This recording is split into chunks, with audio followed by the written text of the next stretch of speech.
So many schools of thoughts we've been through, yeah, to keep us strong. So tell me, what is it that you're willing to do to make our dreams come true? Yeah, make our dreams come true. Been a long time coming, but now we're here. So won't you stand up and show no fear? For the master, master teacher. Freedom for the master, master teacher. Freedom for the master, master teacher. Freedom for the master, master teacher. 'Cause he's a man of the hour. They kidnapped him for building Tamare. He put his life on the line for us all. And for the truth, the lies must fade away. Fade away. It's been a long time coming. Yes, let's be strong. For the 7 seals are breaking. It won't be long to make our dreams come true. For a life that's new. Some are called and few are chosen. Said, how about you? For the master, master teacher. Freedom for the master, master teacher. Freedom for the master, master teacher. Freedom for the master, master teacher. Freedom for the master, freedom, master teacher. Freedom for the master, master teacher. Freedom for the master, freedom, master teacher. Freedom for the master, freedom, master teacher. Think not that we are earthborn, we come from earth, we may be, but we are life-born spirit, and without knowing we can never be free. Knowledge of this was lost when we were cast into blindness. The master teacher came and broke the chains of bondage. For the master, master teacher. Freedom for the master, freedom, master teacher.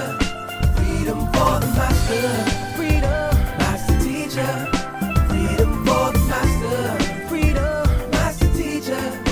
Freedom for the master, bring it master teacher. Bring it freedom for the master, master teacher. Freedom for the master, bring it master teacher. Bring it freedom for the master, master teacher. Freedom for the master, master teacher.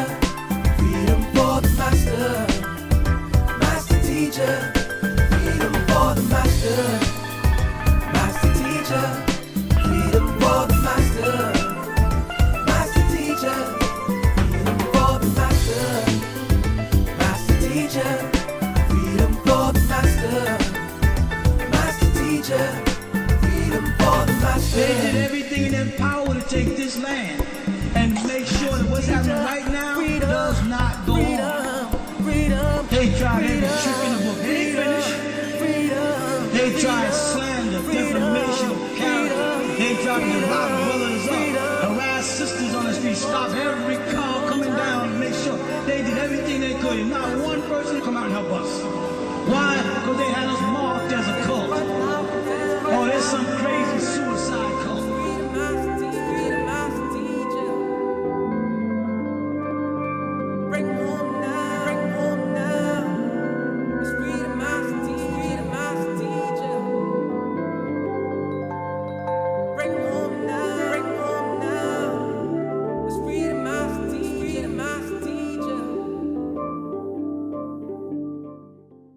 There's a concentrated effort to stop it. They'll do everything to stop us, especially now. Because where is our opposition? He's been fighting for us for so long. So many schools of thoughts we've been through, yeah, to keep us strong. So tell me, what is it that you're willing to do to make our dreams come true? Yeah, make our dreams come true. Been a long time coming, but now we're here. So won't you stand up and show no fear? For the master, master teacher. Freedom for the master, master teacher. Freedom for the master, master teacher. Freedom for the master,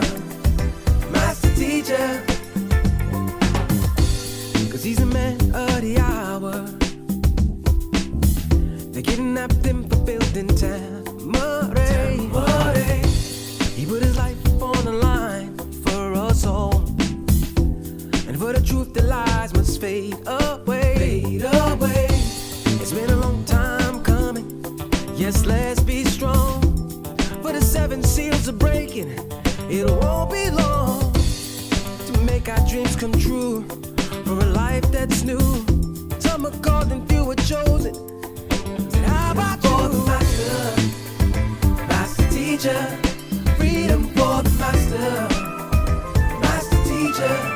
Freedom for the master, master teacher. Freedom for the master, master teacher. Freedom for the master, freedom, master teacher. Freedom for the master, master teacher. Freedom for the master, freedom, master teacher. Freedom for the master, freedom, master teacher. Think not that we are earthborn, we come from earth, we may be, but we are life on spirit, and without knowing we can never be free. Knowledge of this was lost when we were cast into blindness. The master teacher came and broke the chains of bondage. For the master, master teacher. Freedom for the master, freedom, master teacher. Freedom for the master, freedom, master teacher. Freedom for the master, freedom, master teacher. Freedom for the master, bring it master teacher. Bring it freedom for the master, master teacher. Freedom for the master, bring it master teacher. Bring it freedom for the master, master teacher. Freedom for the master, master teacher. Freedom for the master, master teacher. Freedom for the master, master teacher. Freedom for the master, master teacher. Freedom for the master, master teacher.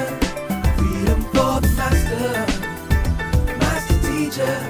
Freedom for the master. They did everything in their power to take this land and make sure that what's happening right now does not go on. Freedom, They tried every trick in the book. They ain't finished. freedom. They tried slander, defamation of character. They tried to rob brothers up, harass sisters on the street, stop every car coming down, make sure they did everything they could. And not one person come out and help us. Why? Because they had us marked as a cult. Oh, there's some crazy suicide cult.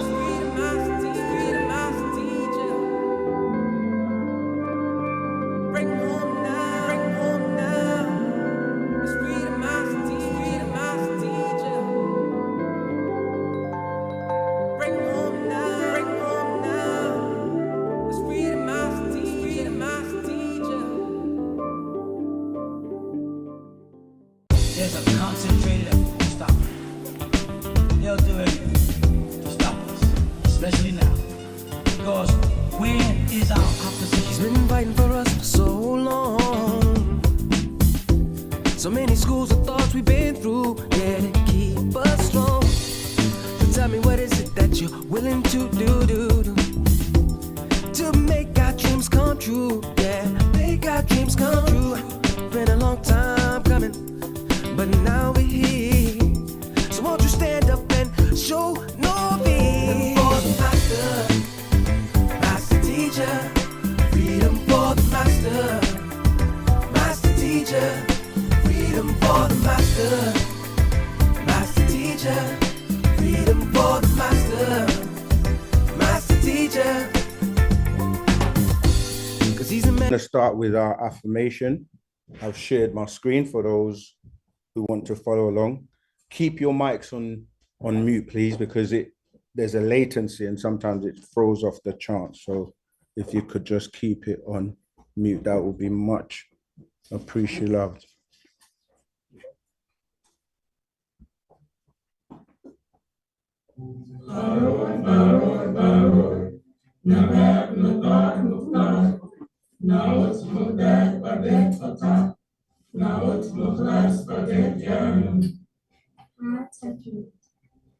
Anuki Jawef Pa Ashuk Empa Paut Wu Kalal Ashuk Awun Jawef Neya Anuki Kasam Un Empa Paut wu-pa-pa-ut kawun kasam-un emneya, wu-al-ashukawun ame-pa-pa-ut, wu-pa-pa-ut kawun wahu ame-neya, naku kador najor ame kasam-un em-pa-pa-ut, wu-habub ame muskrasum, nakuk kador kawan kalal kafef nakuk aro jawef pa baut ame wase ame aradni kawun laye bakori jawef pa baut anuki yabebiye nafashni pa baut kawun anuki pa baut kador nakuk kador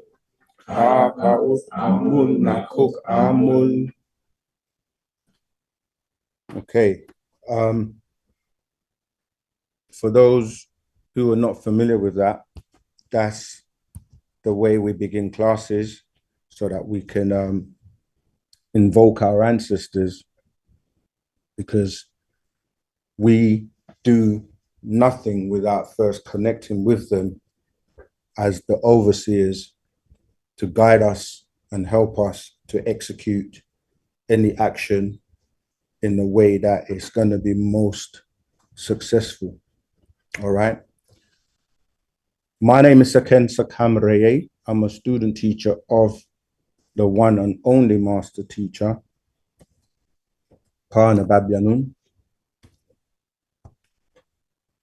The person, the being, the supreme being that has made all of this possible. And you can find more about him and about us from our official website, UnitedSabiansWorldwide.com, which I've just pulled up on the screen. So you have to take the time out to get to know more about who we are and who Pana Babyanun is, and the source of information that is on our website will help you tremendously as a way of introduction to Wu-Sabat and to who the master teacher we refer to as the Black Messiah is. And that's the person you see on the screen at the moment.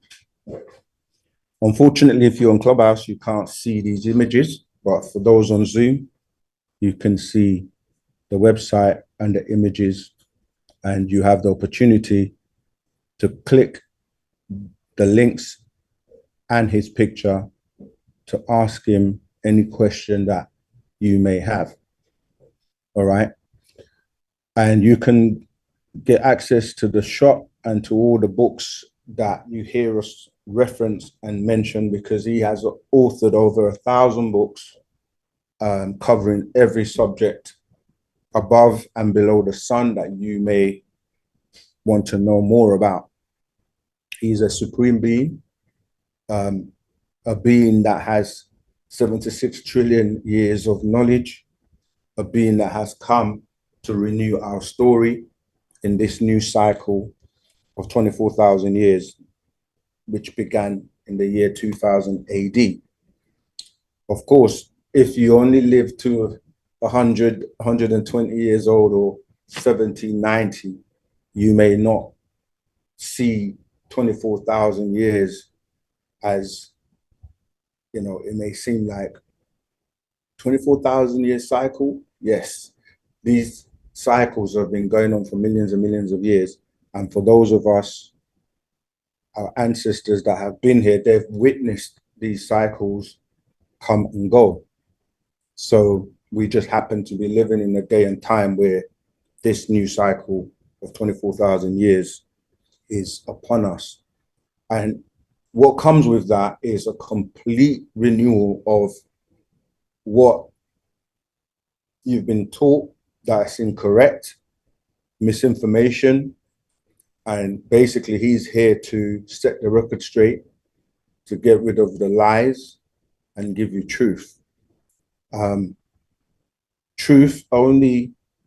Lies or religions and myths and things that you've received in the last 6,000 years were designed to keep you on the six ether forces.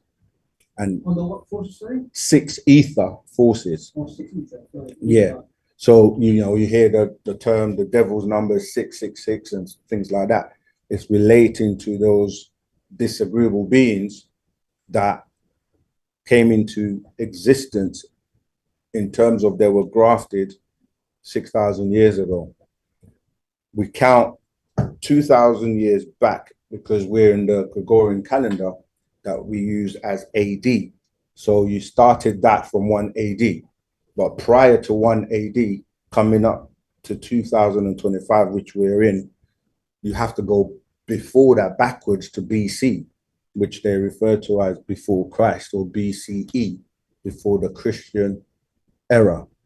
So you then have to count 4,000 years prior to that. And that will give you the birth of their Adam, who we refer to as the Adamites. They were grafted by extraterrestrial beings from Arcturus and the Pleiades constellation. So when people are reading religious books and you're being told that life began with this one person called Adam, it's that Adamites that we're talking about. Okay, so it's not the entire world and everybody on the planet, because people existed before the graftation of that being, or those beings known as the Adamites. So that's just to give you a little flavor and introduction of who we are, what we teach. Our job as student teachers is to convey the message of Wu-Sabat, wu-nuwaup, to the listener. And what we're doing is spreading the message that Partner Babyanun, the master teacher, has taught us, and everyone that is sparked or activated with Wu-Sabat.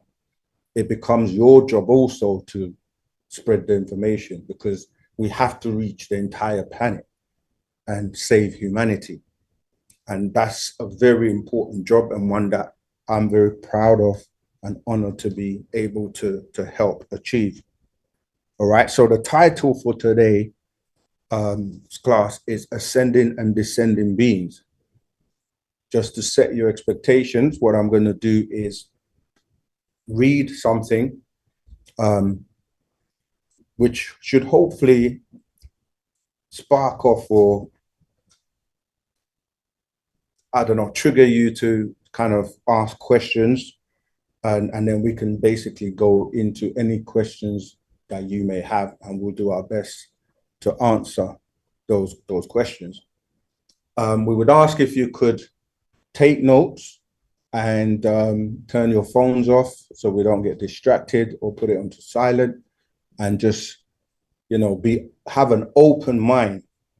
We are not here to convince you or to, you know, like convert you. What we're here to share and give you the information of Wu-Sabat, and for you to save yourself by way of making the decisions for yourself. So we're not a religion. We don't pass around a collection, whatever they got cash points in the churches and all that now anyway. But yeah, we're literally here to share what we have been taught by Partner Babyanun, the person you see on the screen right now. So feel comfortable. Don't feel like any question you have is silly or too complex for you to ask, because if we don't know, we will tell you we don't know, and we will go and ask the person that does know, who has 76 trillion years of knowledge, and we basically can get the answers back to you at some point in the future if we don't have it for you today. All right, I'm going to stop sharing my screen so that we can see who's on Zoom. Okay, so when you want to ask a question, we just ask you to raise your hand, and somebody will ask you or bring you up on stage on Clubhouse to unmute your mic and ask your question.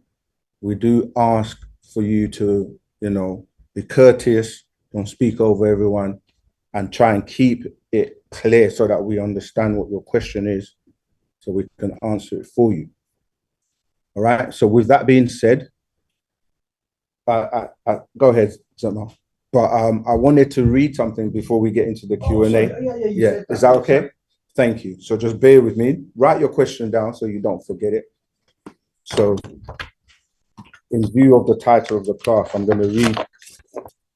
And, once the reading is done, we can actually get into the Q&A. Right. I incarnate from time to time for those who are in need of my presence in the flesh. I am truth. By the hand of the spiritual guide, I've cooked. Which one are you? Have you ever felt as if there was more to your life than you were aware of? Have you found yourself reminiscing about things you presently have no knowledge of? Or are you totally content with your existence here on earth and never contemplate on that which lies beyond the physical plane? Seriously, think about the answers you give these questions, for they may vary. For they may very well determine if you are a celestial being or a terrestrial being. What does this mean? First of all, celestial is that which relates to the heavens and is ethereal, immortal, angelic, divine. Terrestrial is that which is within your planet's atmosphere, that which is earthly or worldly. There are those beings who are spiritually born and have incarnated here on earth. Their incarnation into this plane has brought about psychic powers, which makes them feel different from others. They suffer a great deal of humiliation, sadness, and depression. Their lives are often burdened with emotions they cannot explain, which may result in an undefined nervous breakdown. Have you ever known someone who you automatically labeled as crazy because their ways and actions were so unlike your own? Well, it is very possible that this unusual person you have encountered is not crazy, but a celestial being. On the other hand, there are those beings who are born and conceived on earth. Most of their lives are much easier lived than celestial beings. They rarely feel out of place or out of touch with their surroundings. This person you may have encountered is a terrestrial being. I ask you now, are you body, soul, and spirit of this realm? Or are you body, soul, and spirit of another realm?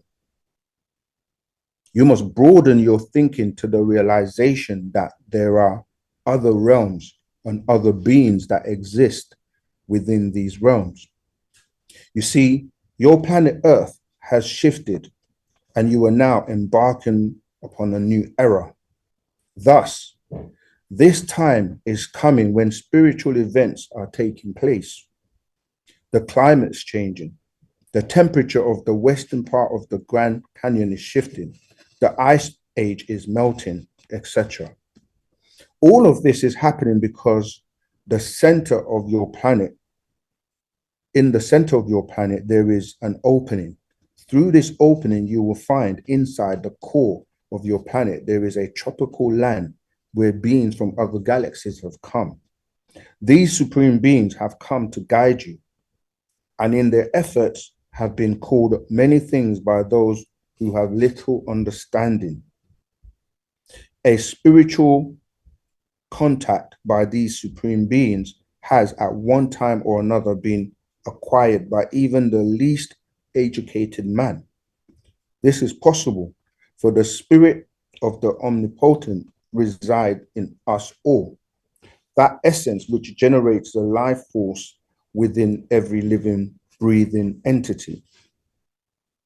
Once you have accepted this, more avenues of thought are introduced into your life, which will better help you to determine whether you are a celestial being or a terrestrial being.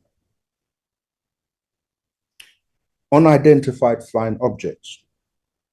Unidentified flying objects, UFOs, are nothing new.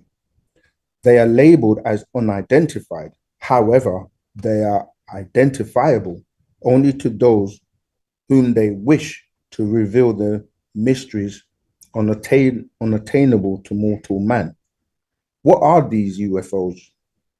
They're vehicles of transportation for other forms of intelligence much higher than yours, who would travel through space as gases and or light. It was not until they got into the lower spheres of your planet that they materialized in this form of materialization. They were visible to some. Many learned men have been in contact with them and in turn have misinterpreted the knowledge acquired through their encounter. Sightings are mentioned as far back as Master Ezekiel's time in the book of Ezekiel, now found in the Old Testament. He reported an object similar to a wheel in the skies.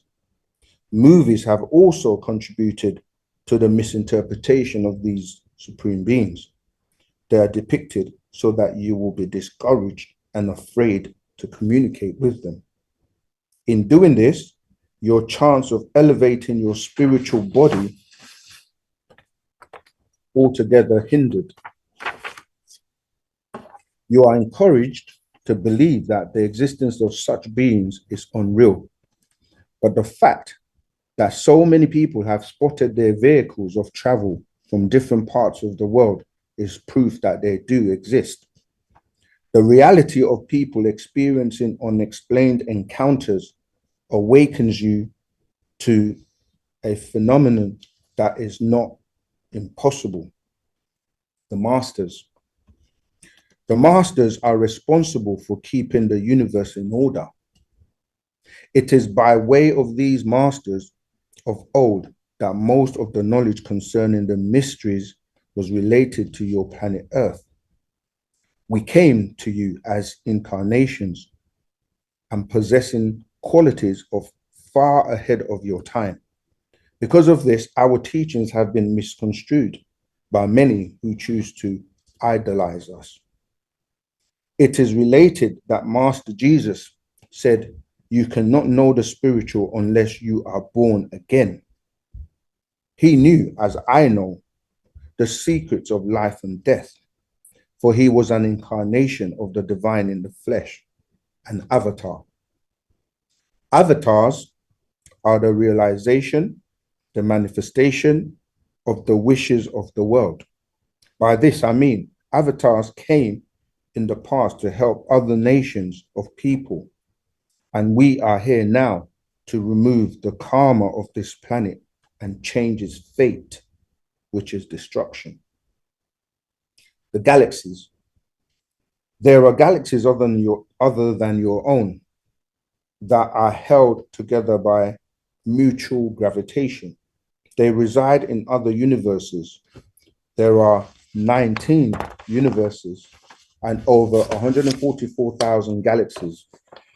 Your planet Earth is the third galaxy of the 19th universe. Some galaxies are in their early stages and are thus considered more primitive than your planet Earth.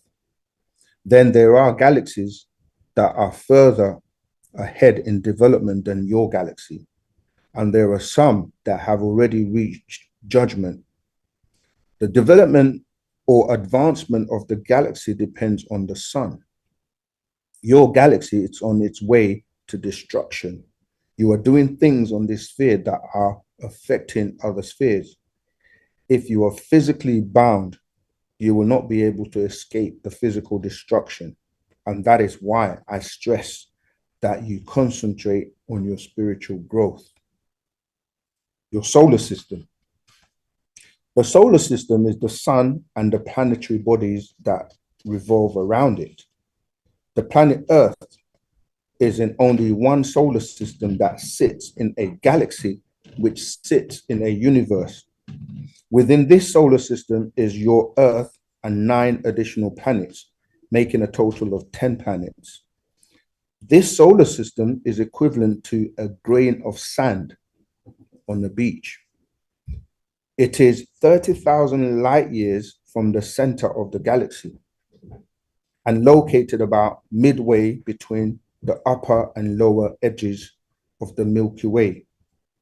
The Milky Way has many stars like your sun, which is a star, that are the center of different solar systems. There is a particular relationship that your solar system has with other solar systems throughout the universe. They all have celestial bodies that revolve around their own suns. This planet is moving in a galaxy that is moving, and if you observe, all of the molecules of the body are moving. The things you acknowledge by way of your senses vibrate. Your solar system follows a sacred tone, thus vibrating harmoniously with the cosmos. You too can learn the sacred tone, for when you attune your soul to the celestial, you will be able to reach the divine love you have sought for many years. The Aquarian age. Now we are headed into a new era. Every 20,000, it says 2075, 2000, but we know as every 24,000 years. Yeah? Another cycle comes in.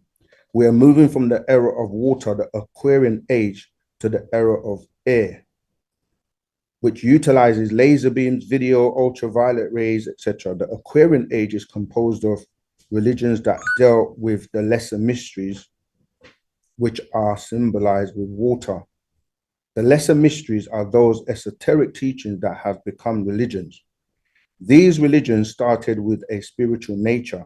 The masters came with spiritual doctrines, and as time passed, the doctrines lessened and lessened until they became purely physical. This is why they are called the lesser mysteries. The era of air brings with a new awareness. You're beginning to realize that there is more to man than just the 5 senses, that you can have connections with beings outside of your planet.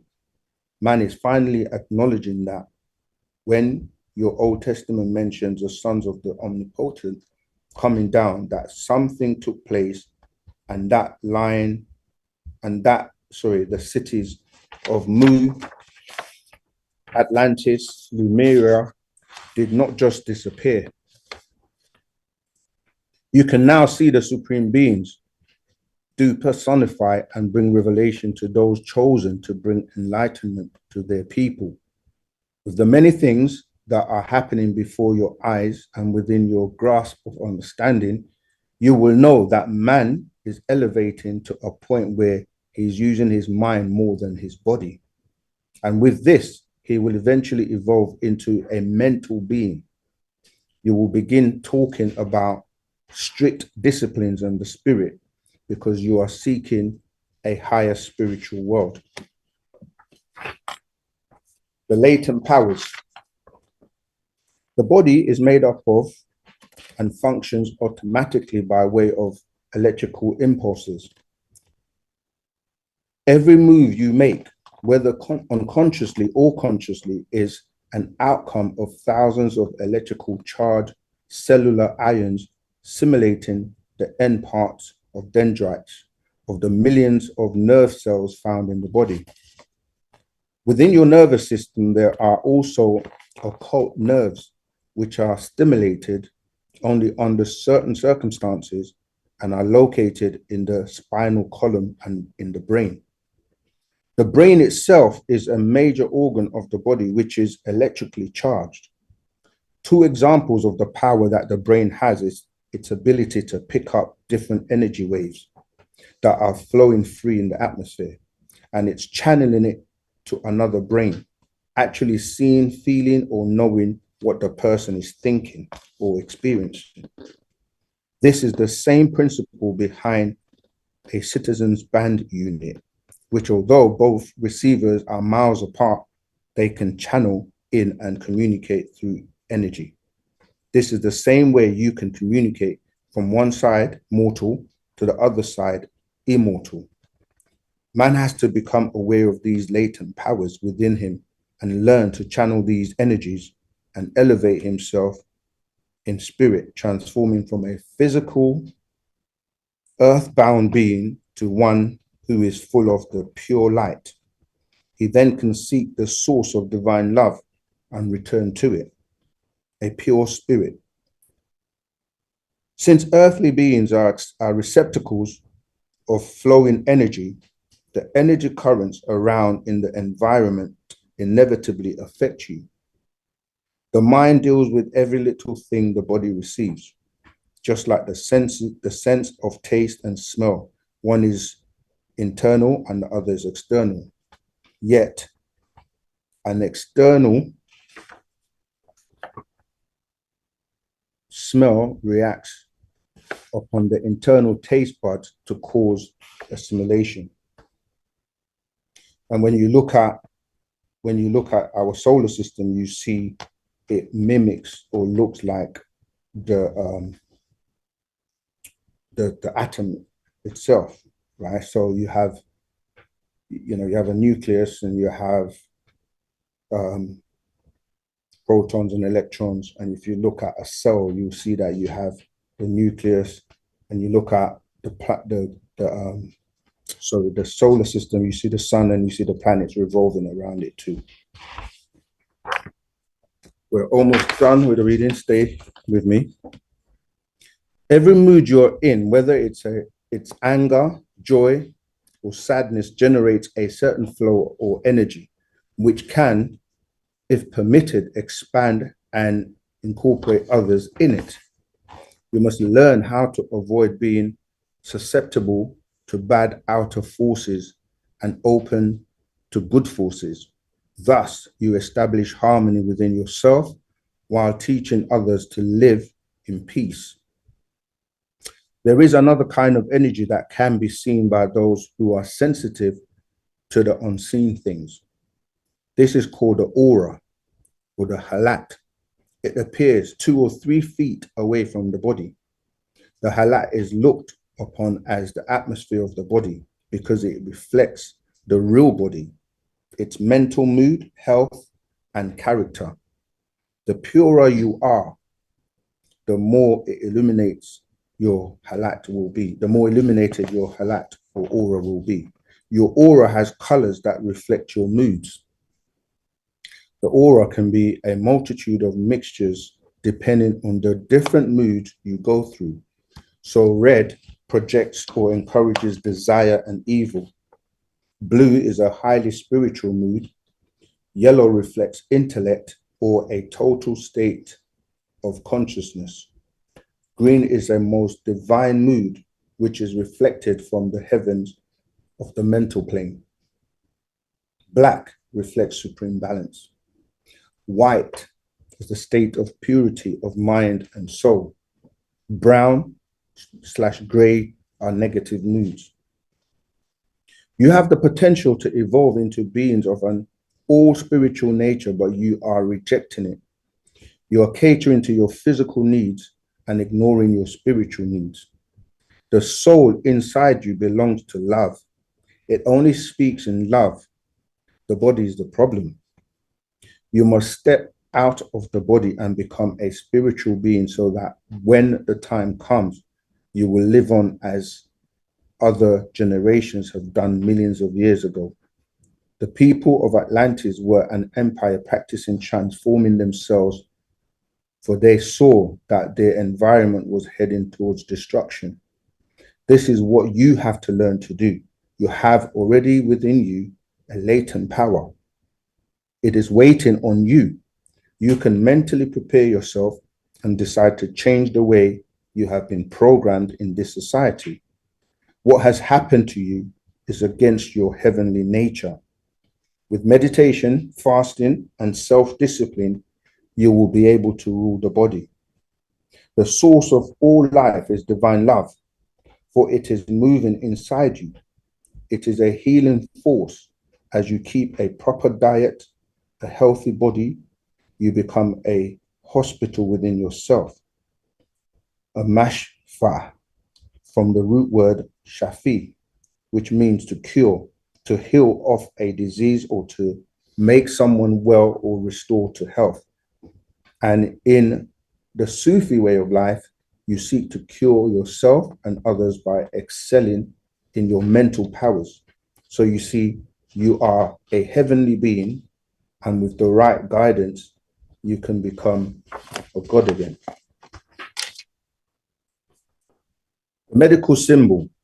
The medical insignia of two serpents wrapping around a pole has a very interesting origin. Some call this symbol the Kundalini.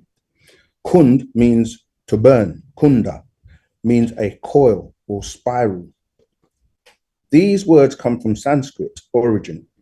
In ancient times, the serpent was a symbol of the latent powers within a being.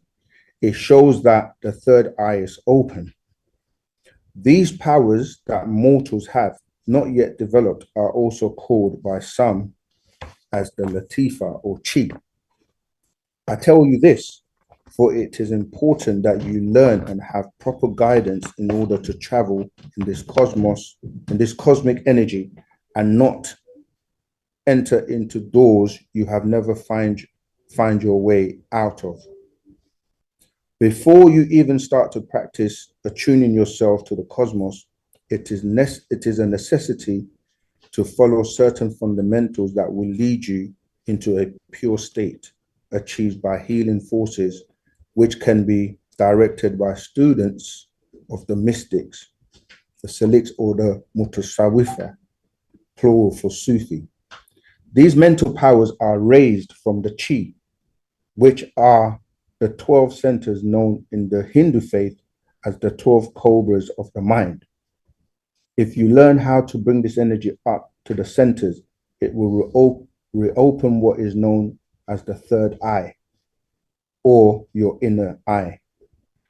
The masters of old had full use of their latent powers as well as other powers. For example, Master Jesus was a chemist.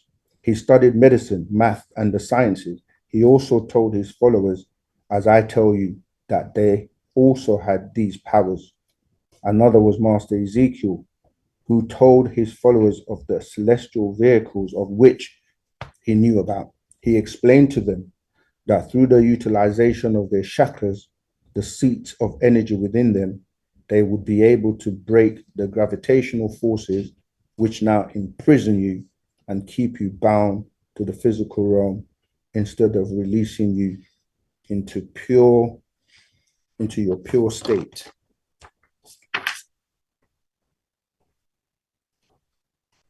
And how much more? Okay, 2 more pages. You must realize that there is more to mortals than just the 5 senses. I know that you have extrasensory perception or extra senses, which I have explained to be a channeling of electrical waves. As previously mentioned, mortals have found out recently about the astral body, the halat, and the connection with beings outside of this planet. Archaeologists just now concluded that the pyramids were not just built by men, for there is too much mathematics involved in their construction. They are realizing that there was a highly intelligent generation of people who had mental powers and were educated geniuses. This has been known for millions of years, but yet mortals are just discovering these facts. Remove yourself from the cares of this world, for a Sufi has no worries, and his sole concern is the omnipotent. Do you see that the simpler your life is, the more love you generate? For you have not concerned yourself with the physical commodities or the classification of society, which only breeds greed and selfishness. Divine love is waiting to be brought to the surface. It is moving inside you. It is brilliantly green, a light that is stirring and wanting to come out. You don't have to wait to be a good person. You are a good person inside. Take a look, be honest with yourself, and you will become aware of the beauty that lies inside. Look at your brothers and sisters and see the good in them. How can anybody be bad if they have a part of the creator of the galactic heavens inside of them? Let love dwell within your being, and you will begin to love others. The key that will take you to other realms is now available to you. The seeker of a divine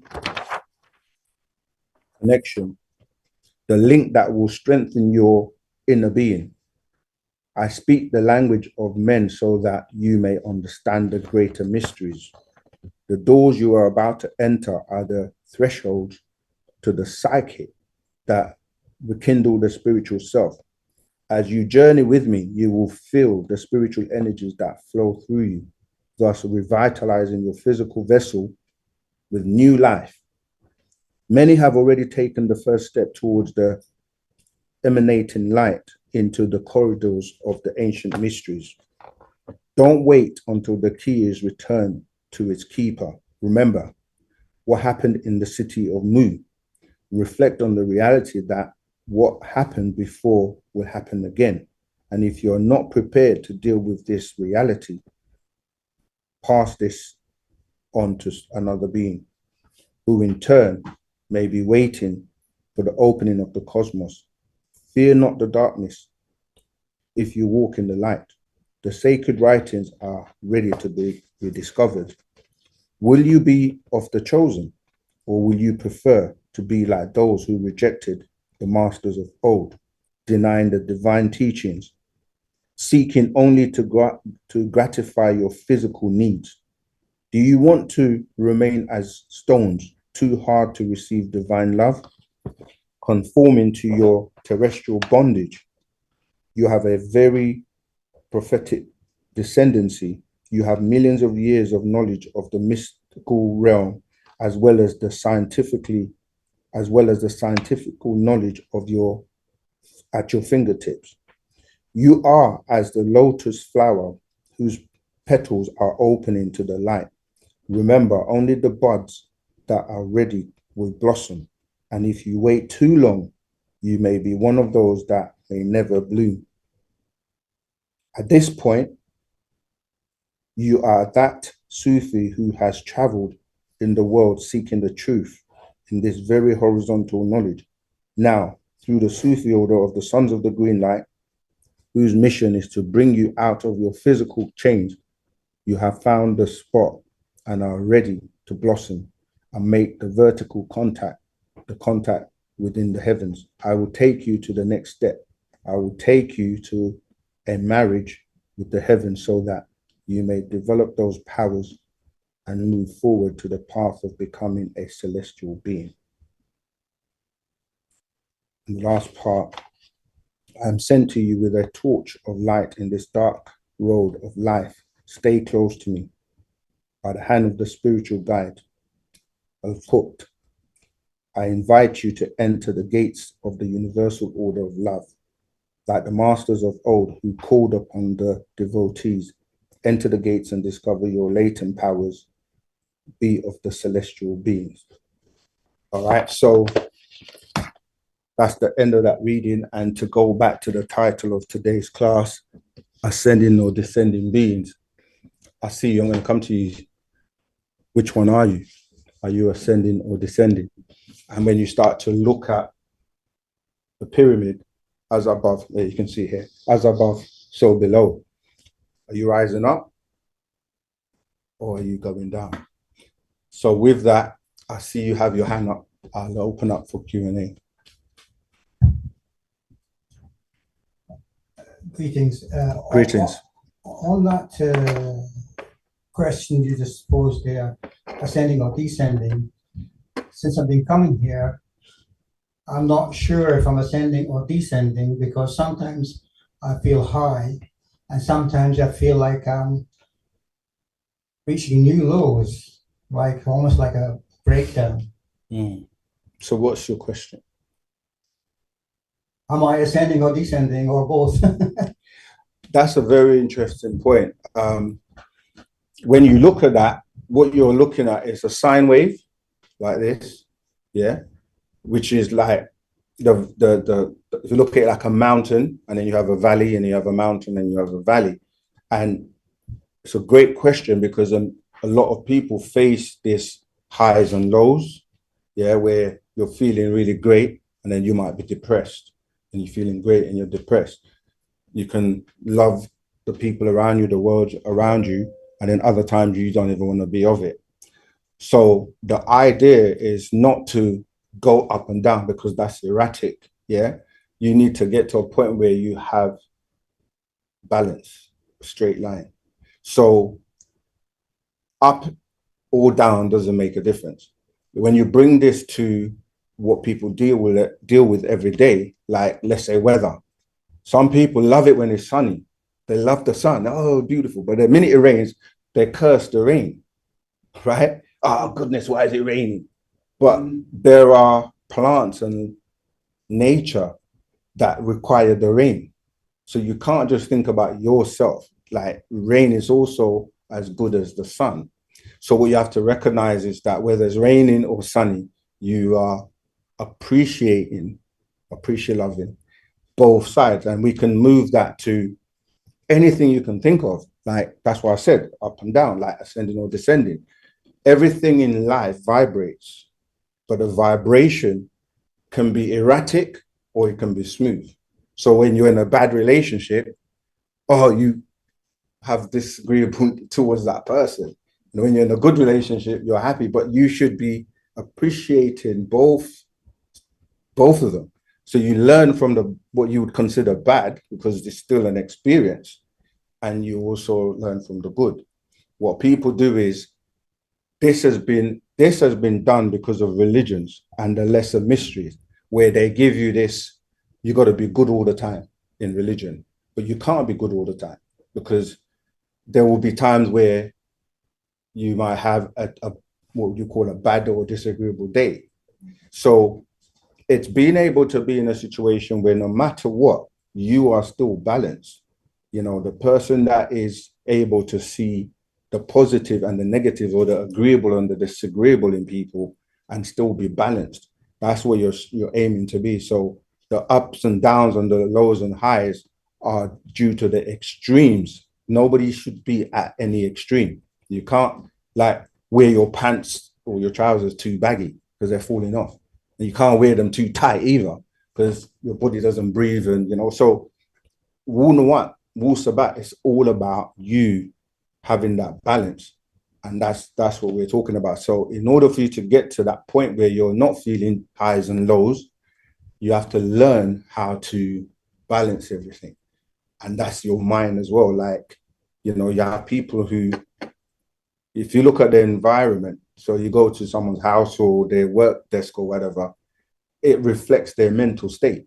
So you see when people are chaotic, their environment's going to be chaotic because you build and you create the environment around you by way of your manifestation. So this is why Kanye West got in trouble when he said slavery is a choice. And people came at him. What if I was him, what I would have added or said is today slavery is a choice, not back then. Because if you are in a day and time where you have all this knowledge and everything you need to make yourself successful in every way you can think of, but you choose to remain bonded, like in a relationship, in a job, or anything that is telling you like you've got to be here 9 to 5, even if you hate it, you just go there because you're there for, say, the money. You see, so you have a choice. No one really in today's day and time, with the master teacher coming with Wu-Sabat and everything you need to be enslaved. If you're enslaved, you're enslaving yourself today. Back then, you didn't have a choice because they will come, grab you, chain you up, and, you know, yeah. So does that answer your question? Would you need to contemplate and think about it? Well, intellectually it does, but when I go home, it might be a different matter. Please use the mic because we want people online to hear you. that's where we're saying you have to now put the work in to deal with the other aspects of your life that are still going fluctuating in an erratic way. So if you pick a situation in your life, like you say, when you go home, can you give an example? Like, because then we can look at what you do for that particular example. Well, up until now, I've been doing Tai Chi and yoga and weights and breathing exercises to try and calm down my spirit.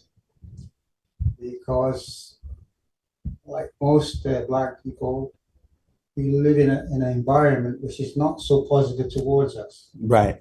Because of people's lack of spirituality, perhaps. But yes, so I think my issue is that I need some other tools. Right. Because what has served me up until now doesn't seem to be enough. Or maybe I need to fine tune it or get some other practical information how to deal with living with Europeans. Especially what bothers me is that I live in a social and cultural environment which denies the experience my ancestors had, which is difficult to take. I understand it somehow intellectually, but emotionally I find it very difficult. Okay, let me give you the answer. So this is why we have to have our own community, because you're trying to be a gazelle out of the forest, like a fish out of water. You're not living your culture that you were grown into. Like, it's natural to us to live in communities, you know, to live in an environment where we live and do things that are conducive to our well-being. And in ancient times, like in Tamaray, or what people refer to as Egypt, that's what we did. We had a culture and we were basically practicing our way of life. And even today, in 2002, before the master was incarcerated, we had our own land with 476 acres and growing, where we were able to live our culture of Wu-Sabat. And it was peaceful. It was like heaven on earth. And we spoke our own language. We had everything. The children could run around, play in a peaceful environment. And of course, with the master's incarceration, they stole our land, and now we're dispersed all over the world. But even before then, like, the Africans in the diaspora are beings that grow up in a place. Some of them don't even know their culture or where they come from, going back to what people call Africa. They show you movies like Roots and, you know, with what's about the character Kinta Kunte, where they stripped you off of your language, your name, everything. And today, people are living in a Western world with other people's culture, well, not really culture, but more of their ways, which are not really conducive for us. So this is why we're introducing Wu-Sabat to the world, to people that want to live in an environment in a way that is going to be harmonious to their being. And then you have to do the work by reading the scrolls to learn about these different things that you mentioned: meditation, relaxation, the language which deals with the tones and the vibration and the frequencies. So the information is here, but you have to then read it, study it, and apply it in your daily lives, working with other people who are already doing so. So you're not alone, because it can be lonely just being by yourself. And like you say, trying to live in a way that goes against your natural way. So we originally used to write from right to left, but they make you write the other way around. Everything is back to front. Like your brain, the way you're designed, you have a left brain and a right brain. You have a logical and a creative, but everything in this society is back to front. So you have to learn how to reverse engineer everything that has been, you know, put on you wrongly. So, you know, you have to go back, as they say, dyslexia. Like, do everything back to front, which is hard because you've been programmed from an early age to do it the other way around. You see, so this is where we come in, and the work we have to do is think about God as God. You reverse it, you say dog, but you don't see that. The subliminal messages are kind of like embedded in your everyday life. People say, oh my God, Lord God, Jesus, like you're saying these tones without, it's just like natural to you. But what you're doing is you're invoking and calling these entities that don't really mean you well. But you say that to people that have been indoctrinated all their life. It's like trying to remove just that, just one word. Stop saying that word. Stop saying good morning. Why are you mourning? And the word good doesn't mean good because it comes from German, from the word gut, referring to a particular being. So you're giving energies to a disagreeable being. And that might sound strange to people because all your life you get up and you say good morning. But like, good is the same word as God. Because you just take of 1 0 and it's still the same word. So there is programming, not just on your senses, but it's subliminal as well. So you're doing and saying things without realizing you're doing it. Have a good week. Why do you want to be weak? You want to be strong. You see, hello. Why are you saying hell is low or a low vibration? So these are things that have been embedded in your life from the nursery rhymes that you're taught in school. You don't realize you're being programmed. Mary had what? A little lamb, and its fleece was white as snow. You don't think anything of it. But what's a fleece? The color of his skin. Mary was who? The mother of Jesus. So if she's white, the fleece is the skin, her child's going to be white. You see? And if the mother's white and the child's white, the dad's got to be white. So this is how you're already programmed to think, okay, why is that important? White is associated with purity, with being a virgin, getting married in a white dress and all that. It's all pure. The opposite to good is going to be bad. So the opposite to white is black. You see, this is how the programming is done, but it goes on and on to the way you're treated because of your dark skin or your color. Racism and colorism comes in all societies. But then they tell you that God was in darkness before he created the light.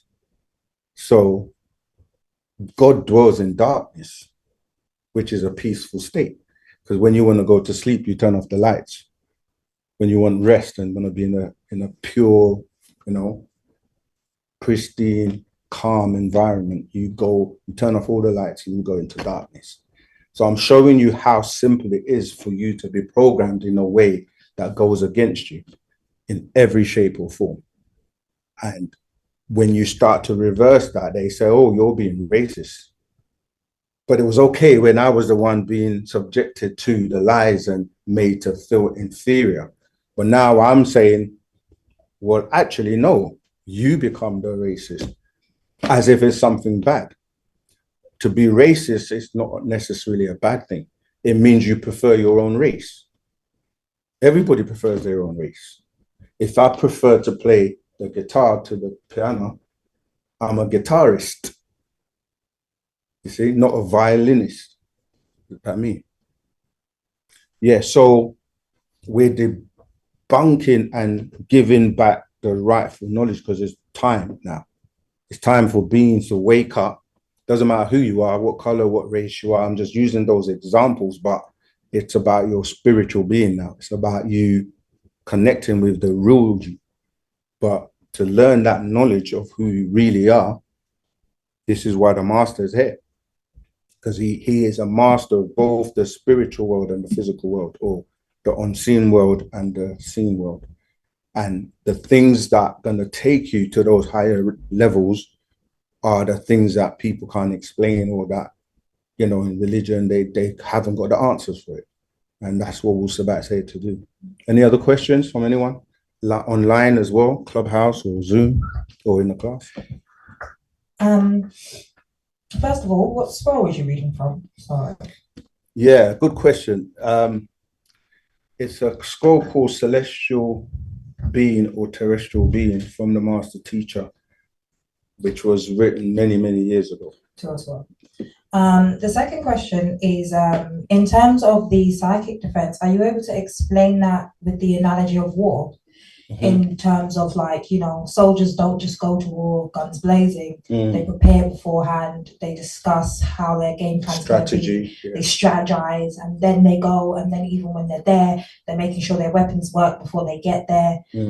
In psychic defense, how would that analogy go in terms of what we do before we get to a situation that we have to defend ourselves in? Great question. This goes back to the doctrines of the most knowledgeable being that has ever walked the planet, known as Tahuti. He's known by a different name, Thoth, Hermes, and that is the being that our master teacher is and has reincarnated today. The reason I point you to those doctrines is that there's a doctrine called the mental. Yeah, your mind is the gateway to the higher realms and to the lower realms. So if you look at it, it's like on the fourth plane. So everything is mental. Now, before you go into a situation, or even when you're in a situation, it's your mind that will govern how you react or what you do in any situation. Because someone can do something and your mind will go knock him out or knock her out, or do you know what I mean? Like, and then you will catch yourself and your mind will then be like, Ashok, let me bring the Ashok into the situation. And depending on how the situation plays out, you know, you may end up knocking them out, or you may end up using your mind to diffuse the situation. So it's all about your mind and how you handle things, because you're provoked very easily by triggers that are set up. So if someone knows or has the knowledge, your mind is the most powerful thing you have. They even show you this in like in the movies, like what's the movie with all the different superheroes, Magneto and X-Men. Thank you. Right. Who's the most powerful? Why? He uses his mind. Yeah. People think if you have a knife or a gun or a weapon, like if you came to attack me, but I was able to mentally change your mind and go put the gun down, and you did it, who's more powerful? You see, so your mind is very powerful. And I've done this in many situations where telepathically you can change somebody's mind. So they've come in to do you something and you've changed their mind, and they're like, what did I come to do again? It's very powerful, you know. So the mind is the key. You have to train your mind to be able to deal with any situation that you're in. Like you could be walking down the road as a young black person, male for that, and the police pull you over. And you can be all high rate, why you put me over? And that will aggravate them, and they can then deal with you in a certain way than if you were to deal with them using your mind. You follow me? So it's all about your mind. Like you can approach any situation, and you see this with people where they come into conflicts or whatever, and it's like the people that just lose it, they just angry, aggressive, like, and I'm not saying there isn't a time for that, but a lot of the times you don't even need to do that. You know, you be in a room of people, let's say a meeting or whatever, and there will be people talking and everyone trying to get their points across or trying to get the attention. And there's one person that's just quiet, doesn't say anything, doesn't, just waits and listens. And you know what happens? The minute that person speaks, everybody else shuts up and listen, because they're being quiet doesn't mean like, you know, you're taking kindness for weakness, or you're taking the fact that they're not behaving in the way that everyone else is. And that's what it is. You have to harness that energy, that power. So when you speak, it has more weight, it has command. But if you're always talking, then people get used to you talking. And then the person that doesn't talk, it's like when they talk, everybody wants to hear what they've got to say. So it's all about mentally controlling the situation. But it does take training. It's not easy. If you read the book, we have a book actually specifically called The Mind, because the master realized that. And when you do read the book, if you haven't done so, that's really a book you should read, because it explains and puts you in situations where you're challenged, like, not to give away too much, but in the mind, you find out that the student whose master was unalived, he began his journey vowing to find the person that did that. And he went through all kinds of stuff. And then he eventually, and this took years and years and years of trying to find the person that unalived his master. And when he found him, the person spat in his face. And the master in the scroll poses the question: if that student takes revenge on him now, based on him spitting on him, the whole journey and all the stuff he went through is no longer valid now, because you're not doing it now for that. You're now doing it because he spat in your face. So it's like, what would you do in that situation? And this is a challenge where you ask somebody that, if somebody spat in your face, what would you do? Anyway, be honest as well. Well, my normal reaction would be smack him. Right. But if I was on a spiritual journey, I might guess that it's a spiritual test, because even in the Bible, Moses was put through lots of difficult challenges. Let's call them challenges, was the tests. So, you know, right, left, and center. He couldn't take 2 steps without he only turned his back once, you know, to go up a mountain and whatever. And the people were playing away. They were going back to the old style. Right. So you're saying you would smack them in the face or whatever. Well, that would be my reaction. But if I was on a spiritual quest. Right. So this is where we're saying that the mind kicks in. Yeah. If your mind doesn't kick in, you're going to go with your first reaction, which is not control. It's going to be, you've lost control. So you have to stop. And most people say, if someone spit in my face, I'm spitting back, or I'm going to hit them, or it takes more power and strength to stop and walk away. But people, like, it's easy for people to do what we consider negative things. Like, and anyone who's doing, like, whatever negative things we can think of, whether it's drugs, alcohol, whatever you're doing, it's easy to do that. Anybody can do that. Being someone that's greedy, overeating. But now you say to that same person, stop smoking. Oh, I'll do it when I'm ready. I will do it tomorrow. There's always an excuse, right? Because it's easier to justify not doing it. And that's the same, I can apply that to alcohol or whatever. So you then have a battle within yourself as to, okay, I want to be a spiritual being and elevate and do the things and be successful and all the things that lean to the agreeable side. Well, you have to eradicate the stuff that you're doing that's keeping you on the other side. And that's where the challenge comes in, because people read the books, you know, they love the information, but now the discipline to stop and eradicate those things, going back to the question you asked, Matt, like, you're going to war, but like, to prepare, you got to do the exercise, isn't it? Like, even when you looked at the Rocky movie, like, he's going to fight, he's knocking out opponents, but he wants to be the world champion. So you have to train, you have to prepare mentally, spiritually, in every way you need to be able to win the war. So our people will complain all day long. We don't have this, we don't have that, we don't, like, and then you say, okay, you need to prepare. We need to get ready to be able to win this war. Mentally, physically, spiritually, are you willing to do that? In my experience, a lot of people just talk and they just gas, especially the men. The women are more ready to do things than the men sometimes, because women, they think about the future. They think about their offspring, the children. Like, the men are supposed to provide that. But if the men are not doing that, then it's kind of hard for them to do it by themselves. So society makes sure that they put so much stress on the woman because most of the time it's one parent families because they break up the unit of you, male and female, working together with divine left and right brain working together.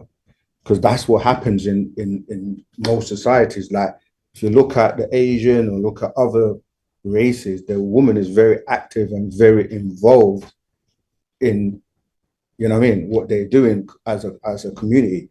And in our culture, they spend so much time and concentration on the woman, have her so distracted that, like we were reading, they focus more on my nails, my lashes, my hair, now it's getting ridiculous. I'm not just putting this on the women, the men too, as I said, because the men will talk and talk and talk until you say, all right, you ready to build? Are you ready to work, to build this community, to have something for the family and for the children? And then all the excuses come out. They're not out. At the minute you start talking about the effort and the work that's required, they're not Africans anymore. They're Afrikaans. They can't do it. Nice one. Yeah, sometimes you have to laugh about these situations because it's so serious that it can be frustrating because we want to have this community. We want to have everything. Do for self. That's what every leader says. Do for self.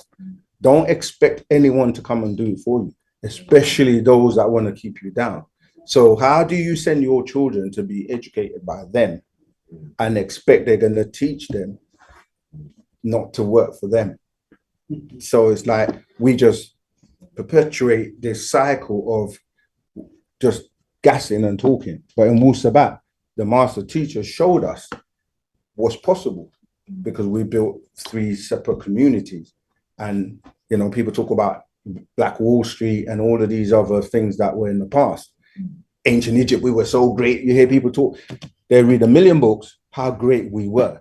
Moses, Jesus, and all these characters that are dead, they're not here right now. Marcus Garvey, everyone, they will talk all day long about what they had as an idea or an ideology. But like actually doing it, building it, how are you going to do that if you don't come together and work together? You see, so this is what Wu-Sabat is about. We're here, the real men, wu-nuwaupu men. We have meetings every month for people that want to build, to come along. And we see people come and go, you know, like I said, you can have a project, an initiative like we have with the 100 project and certain things that we're talking about right now. We need freedom. Now we need to have our own communities. What do you think that's going to take? Money. There you go. So if we don't come together and put our money together to build, how is it going to get done? You don't just need money, because that's another thing. People think, I throw my money in, oh, I've done my part. No, you need to bring your skills and your knowledge and your experience as well, because you can have £1 million, but if you don't know what you're doing with it, you're just going to blow it. So it's not just the money, because we're very rich. We spend so much money on hair and cosmetics and, you know, junk food and trainers, shoes, crap. Yeah. But when it comes to like, okay, let's put that money together and build. Where's the schools? Where's our healing centers? Where's our banks? Where is our restaurants? Do you know what I mean? So that we can eat the healthy food we want to eat, so that we can do things like, you know, I'm one of those people that when I get into it, so some people don't want to hear that, because, you know, when you start talking about money, people go to sleep. But everyone talks about you do need money, you know, and to build a community, you definitely need that. And the master teacher needs to be free, because he has the way, he knows the way. He's built free communities right in front of our faces. People will be like, when we had Tamaray, think about it. A god is able to go to a place, one of the most racist place on the planet, Deep South, and resurrect an Egyptian city in front of their face. And they're like, how did this happen? So it's the ability to, this is what we call alchemy, like to do something in a situation where you think it's literally impossible to do. And that's the God in you, to be like, let's go to a desert and build a city. Dubai, They went to a desert and restructured it and built a flourishing city with Arab money. And now the tables are turning because nature's on our side, because the planet has shifted where a lot of the resources like the oil and everything that used to be in Asia is now moving to Africa. And the sun is here now. It's reactivating being. So we have everything we need apart from the love and the unity that we need. That's our problem, coming together. Every leader that has come before has said the exact same thing. Use the mic. The exact same thing. Our power is in our unity. But we like to be divided. When you see someone being successful, instead of supporting them, we have this crab mentality of pulling them down, you know, which is terrible. We've got to change that mindset. Go ahead, Zama. Even though Dr. Malachi body is in prison, is he still working, how do you say, together with his spiritual guides? Absolutely. This is what I said earlier on about the ability to do things in the most impossible situations. That's what makes you God or goddess, because they really thought that if they incarcerate him or take him away, like this is the strategy they've used with all the leaders before. Yes. Take away the head and they think the body's going to fall. But what they didn't realize is that his main job is to write, to share and give us this knowledge and information.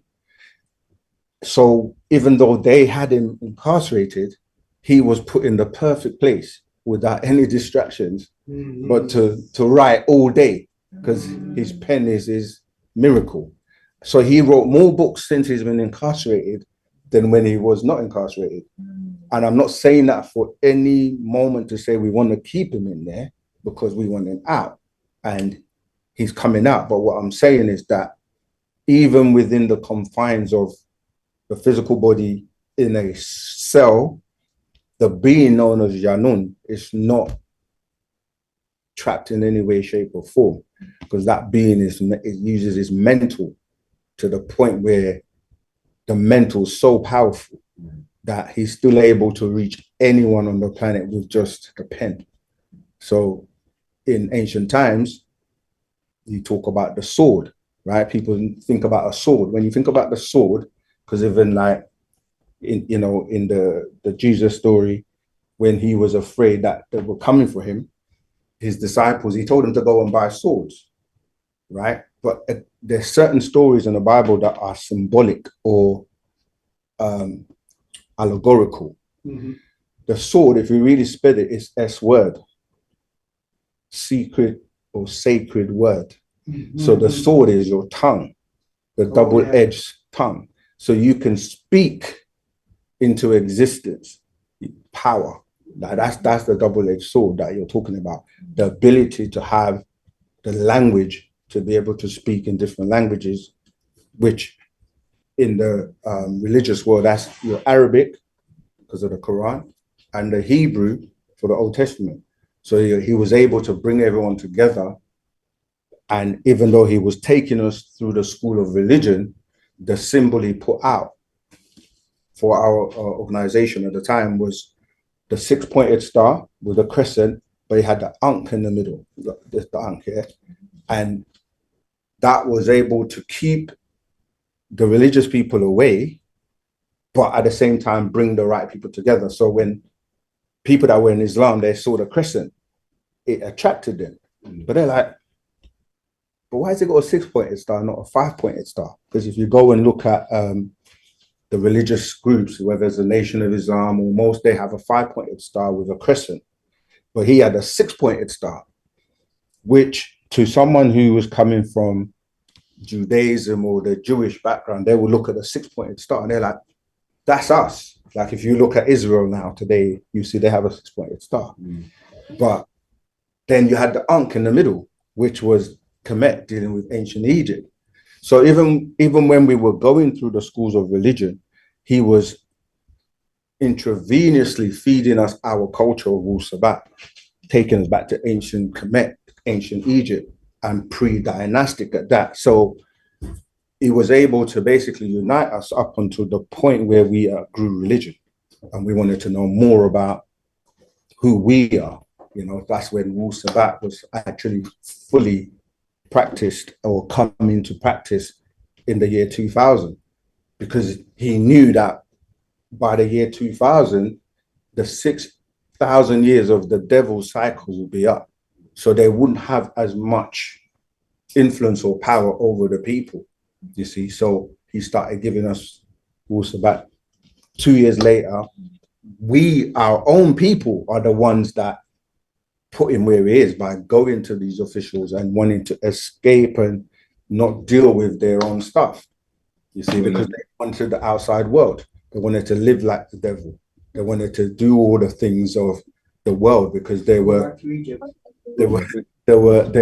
in an enclosed garden being taught and given their culture, but some influences came in and like, oh, let's go and make music like little kid. Sorry, who's that? Someone's mic's open. Did you want to ask a question? Okay, it's gone off. Yeah, so I forgot what the last question was. Okay. Yeah, I was saying, yeah, Little Kim and the rap world and all that influence with P. Diddy and all these guys, that's the world that people wanted to go and live. Look what's happened to that world right now. It's crumbling. So they literally sold out what we had, what they had, where they were brought up to go and follow the wrong or 16th forces. Go ahead, Zamata. I know we talked about psychic defense before, but you see, we're not all perfect. And sometimes in a situation, you may lose control. How do you regain control that's lost? Because I feel like it's very easy to kind of just keep digging the hole you've dug for yourself. Yeah, and that's one of the, that's what the devil does, to make you feel like I'm helpless, I'm hopeless, because the justification of, oh, I've messed up, I might as well carry on. Do you know what I mean? That stops you. Whereas a child that falls down gets up. You make a mistake, you get up. You know what I mean? You don't remain and like dwell in that negativity of, oh, I've messed up. You know, because once you do that, it just spirals downwards. That's what I'm talking about, ascending and descending. You can fall, but you can get up. And as long as you keep getting up and saying, I know I messed up, but I'm going to try, because what you're doing really is suppressing the personalities within your being. You know, we talk about you have your 29 or less ancestors. They are the ones, like when you're hearing the voices in your head, or when you're faced with a challenge where you say you get angry. After a while, you have to learn how to control that anger. But if you keep letting it overcome you, that ancestor within you that is getting angry, they're raising up and becoming the person in the driver's seat. So you have to be like, use methods and things that will make you realize, when I'm in this situation, I'm triggered. When this person or that thing is doing this to me, I react in this way. You label that being one of your personalities, like red, because red is negative, or do you know what I mean? So that when you're put in that situation again, you use your mind. When you're saying psychic deals with the mind, isn't it? Like you use your mind to go, okay, I recognize that.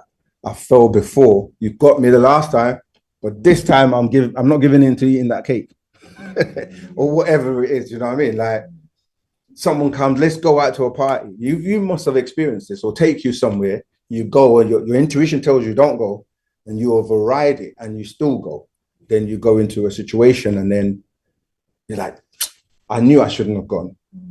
Then it happens again and you go again and you're like, I've done it again. The last time I said I wasn't going to go. Eventually you're going to get to a point where you're going to be like, when that person calls you, you just block their number, or you don't go. You just say like, I'm not going, because sometimes you have to go through the experience.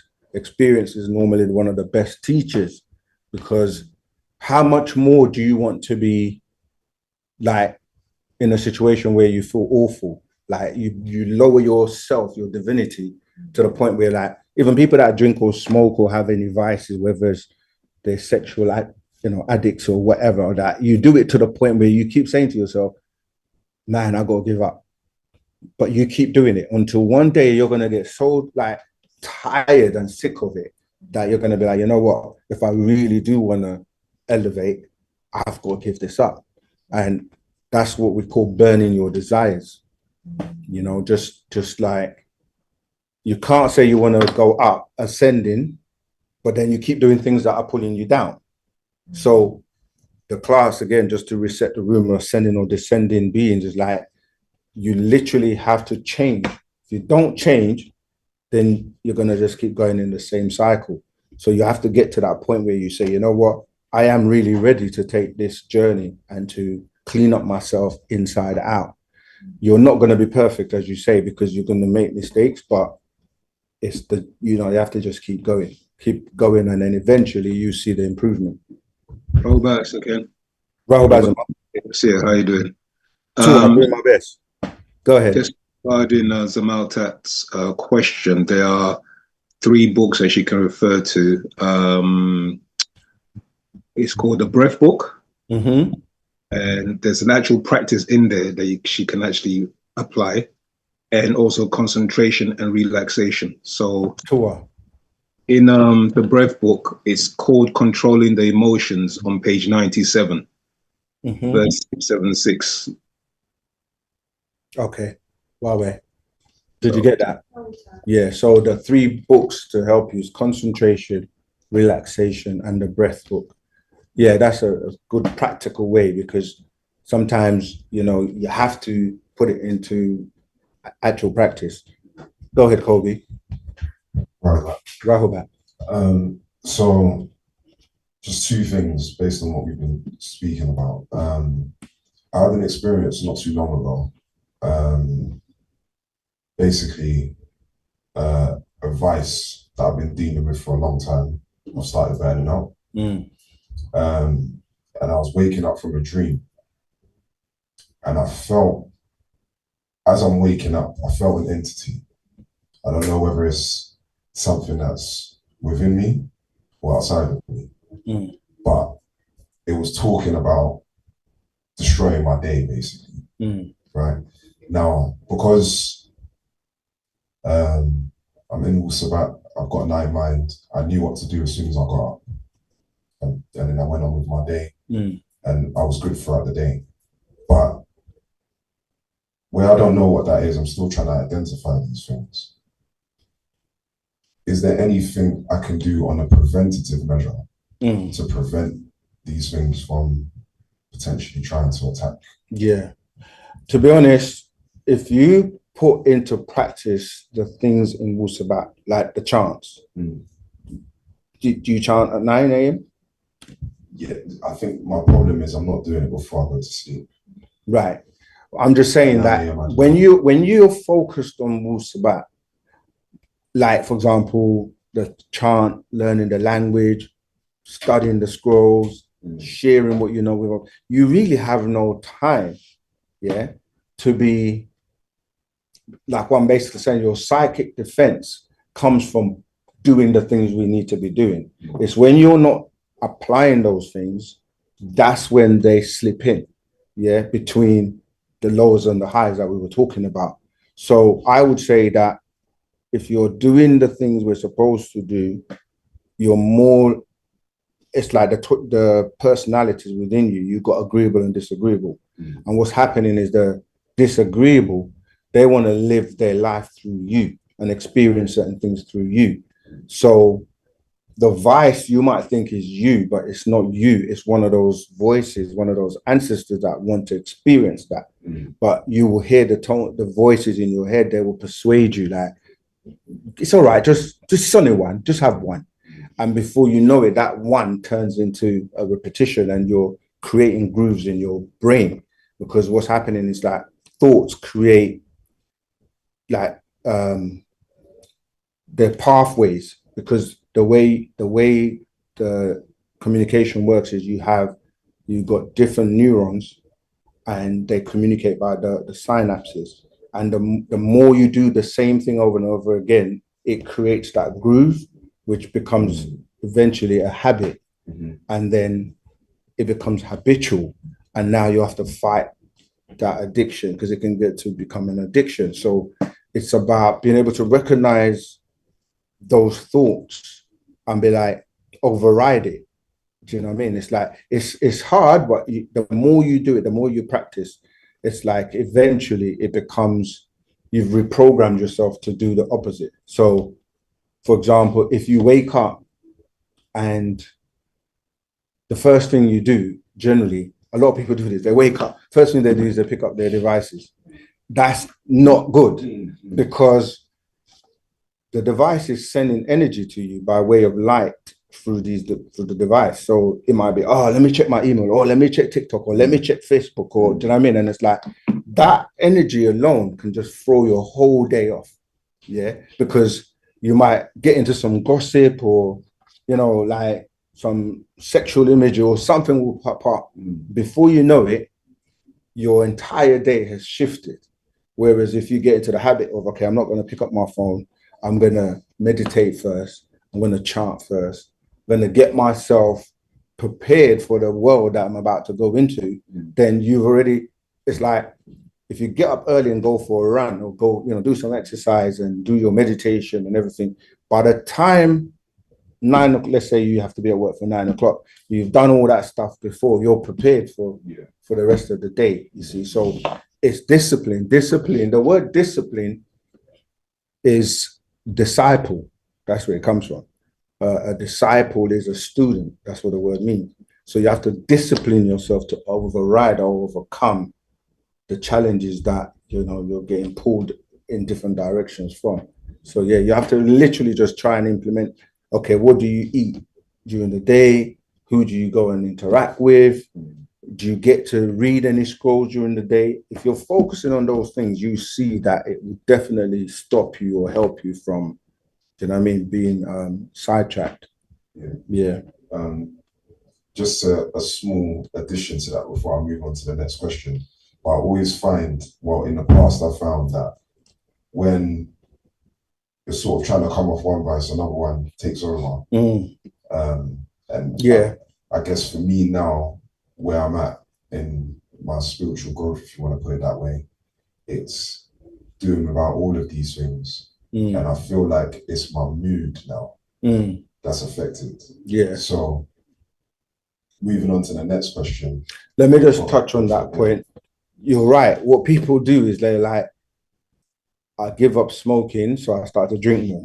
It's like, it doesn't work, because all you're doing is replacing one with the other. So you're right that you got to be mindful as well that you're not doing that, because it's like, what's the point of giving up one to take up another one? It's like, it doesn't really make sense. So you've got to monitor and be like, yeah, I'm going to try and stay away from all of them. Do you know what I mean?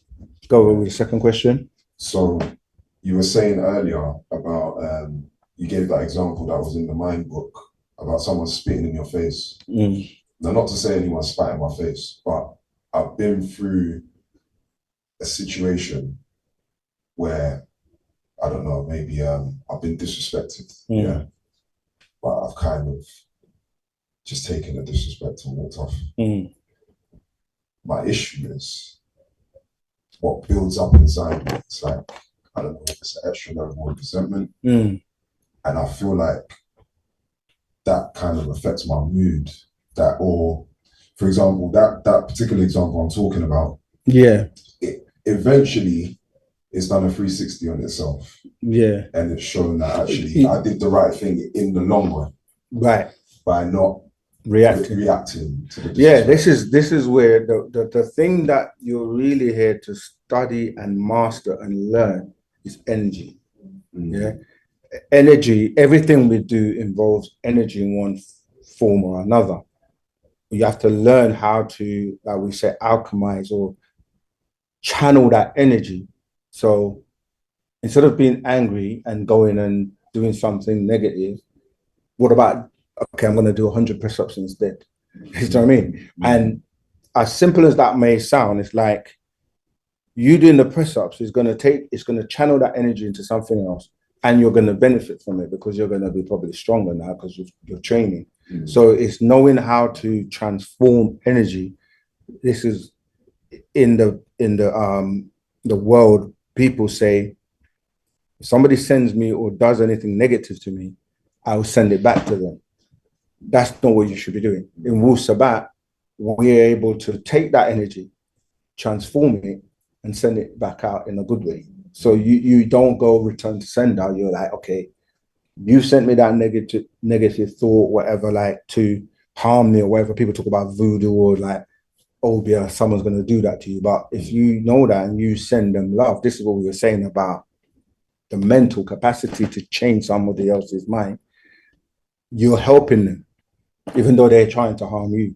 And then they don't know or realize that, wow, like you're protected, you're progressing. It's like the more people try to come at you with negativity, it's them that ends up seeing your rise even more, you see, because you're not retaliating and giving them back the same negative energy that they're giving you. So you then get more. So people like say, the more you give, the more you get. So some people are like, that doesn't make any sense. But if you think about it, people that give, they will get more because you'll do it. If you're getting lots of money and you're using that money to help people, you're going to get more. You follow me? But if you're getting the money and you're just like me, myself, and I just want to be me, greedy and all of that, then you're not going to keep it. You're not going to get hold. You're not going to be able to progress because it's selfish. It's all about you. And the way to leave here, not come back, is to do something for humanity. You know, like when you serve humanity, it gives you more grace in terms of you leaving here and not having to come back and repeat the cycles. You see, so these things, like, you might call them paradoxes, but you can say to somebody, the more you give, the more you get, and they think you're crazy. You can say, forgive people, do you know what I mean? Don't be hateful, although that energy it's not going to help you. Yeah. But at the same time, there is balance in Wu-Sabat. So we're not saying be a walkover and people to just take advantage of you, because there will be times where you need to protect yourself and defend yourself. Only when you are attacked, or, you know what I mean? You're not the aggressor, in other words. So to bring that to today, the master used to say to us, when we would be going out and teaching the truth, and we would get attacked verbally and all of that from people. This is where in religion they say the trials and tribulations, like you have to go through these things, but he used to say, stay away from them, because you're defeating them mentally. And when you defeat someone mentally, their first reaction is to attack you physically. But he said, just stay away, nature's going to take care of them. You know what I mean? Like, people say they're going to go and blow up a building to fight for, say, Allah. Like, but then at the same time, you're saying Allah is the most powerful, is Allahu Akbar, which means the greatest. So why do you need to go and do his battle for him? And so what they're doing is they don't realize that, you know, like, that's not what jihad is about. Jihad is about the struggle between you within your being to overcome the disagreeable you know. So yeah, you can't be the aggressor. Natural nature will take care of that for you. And the master used to tell us that, and people are like, well, they've got bombs and they've got this and they've got that, because people always say that if we build our own community, they're going to come. But we have our ancestors and the Natharu, and they are nature beings. And that's why nature is the most powerful force. And we are children of nature, children of the sun. The sun is more powerful than any atomic bomb that they could ever have. And we are seeing it happening now, where nature is taking care of things. All the fires and all the things that are happening, the tornadoes, the earthquakes, the stuff that's going on, is to eradicate the 6 ether forces and the negative beings that are causing havoc on the planet.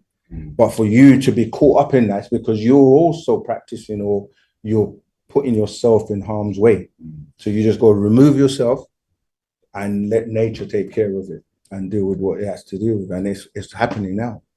That's why even in the Bible, they said to you that the world will no longer be destroyed. There was a covenant that was made to say the world will no longer be destroyed by water, because in the Bible is usually the floods, right? The floods and gets rid of everyone and start all over again. The fire that they're talking about is the sun. And it tells you in Malachi 4:2 that the sun of righteousness is going to come. The books of Malachi is the last book in the Old Testament. In the books of Revelation, the last book of the New Testament, it tells you Michael or Michael is going to come and bring, justice or like renew the world. That's what's happening now in the personage of the master teacher. So we just got to unite. He says, don't worry about them. They're self-destructing anyway. The beings are causing chaos on the planet.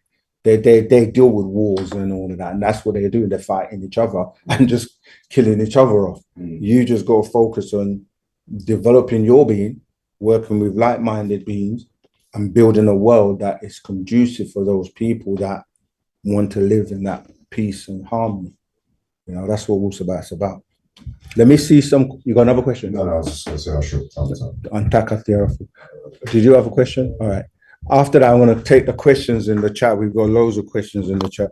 Just to add to the brother's first question, I was poisoned and I had some issues where I ate other food that was given to me, and after eating those foods, I started to have these kind of thoughts that you were saying, where it was like my thoughts were out of control.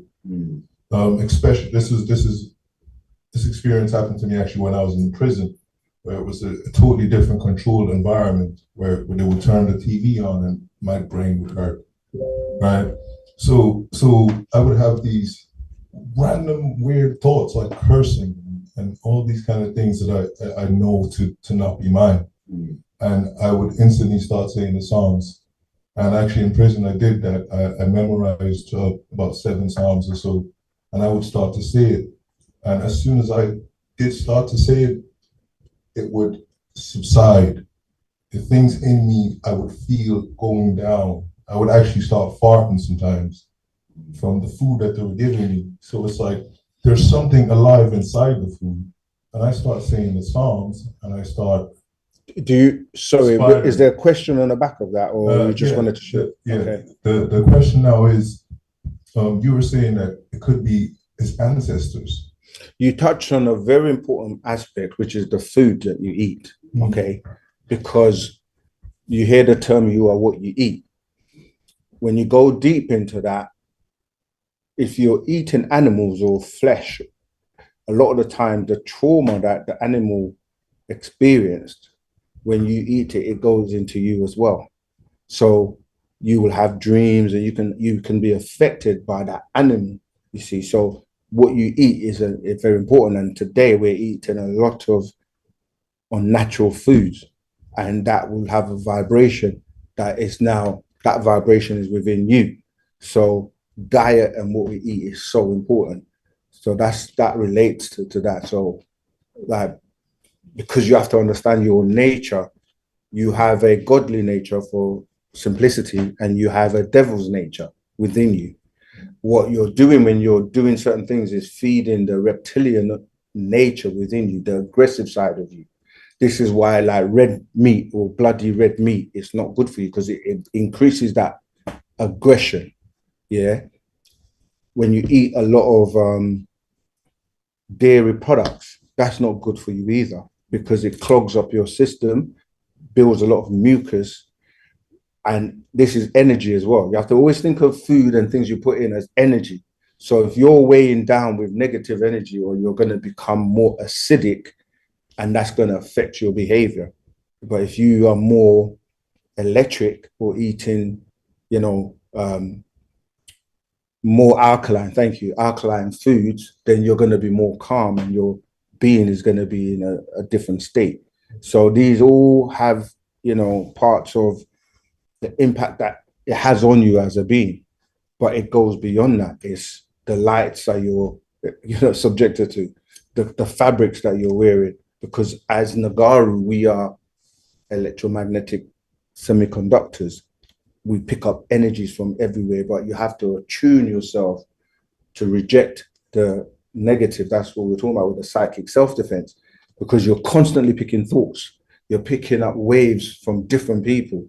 And when you learn, you hear people that say they're an empath, Like you can be around people and you just feel their energy, their vibration, and it can have an impact on you. So you got to learn how to have that psychic self-defense, but at the same time, heal them as well. Because if you're going to keep being around them, you have to try and heal them, or else they're going to keep affecting you.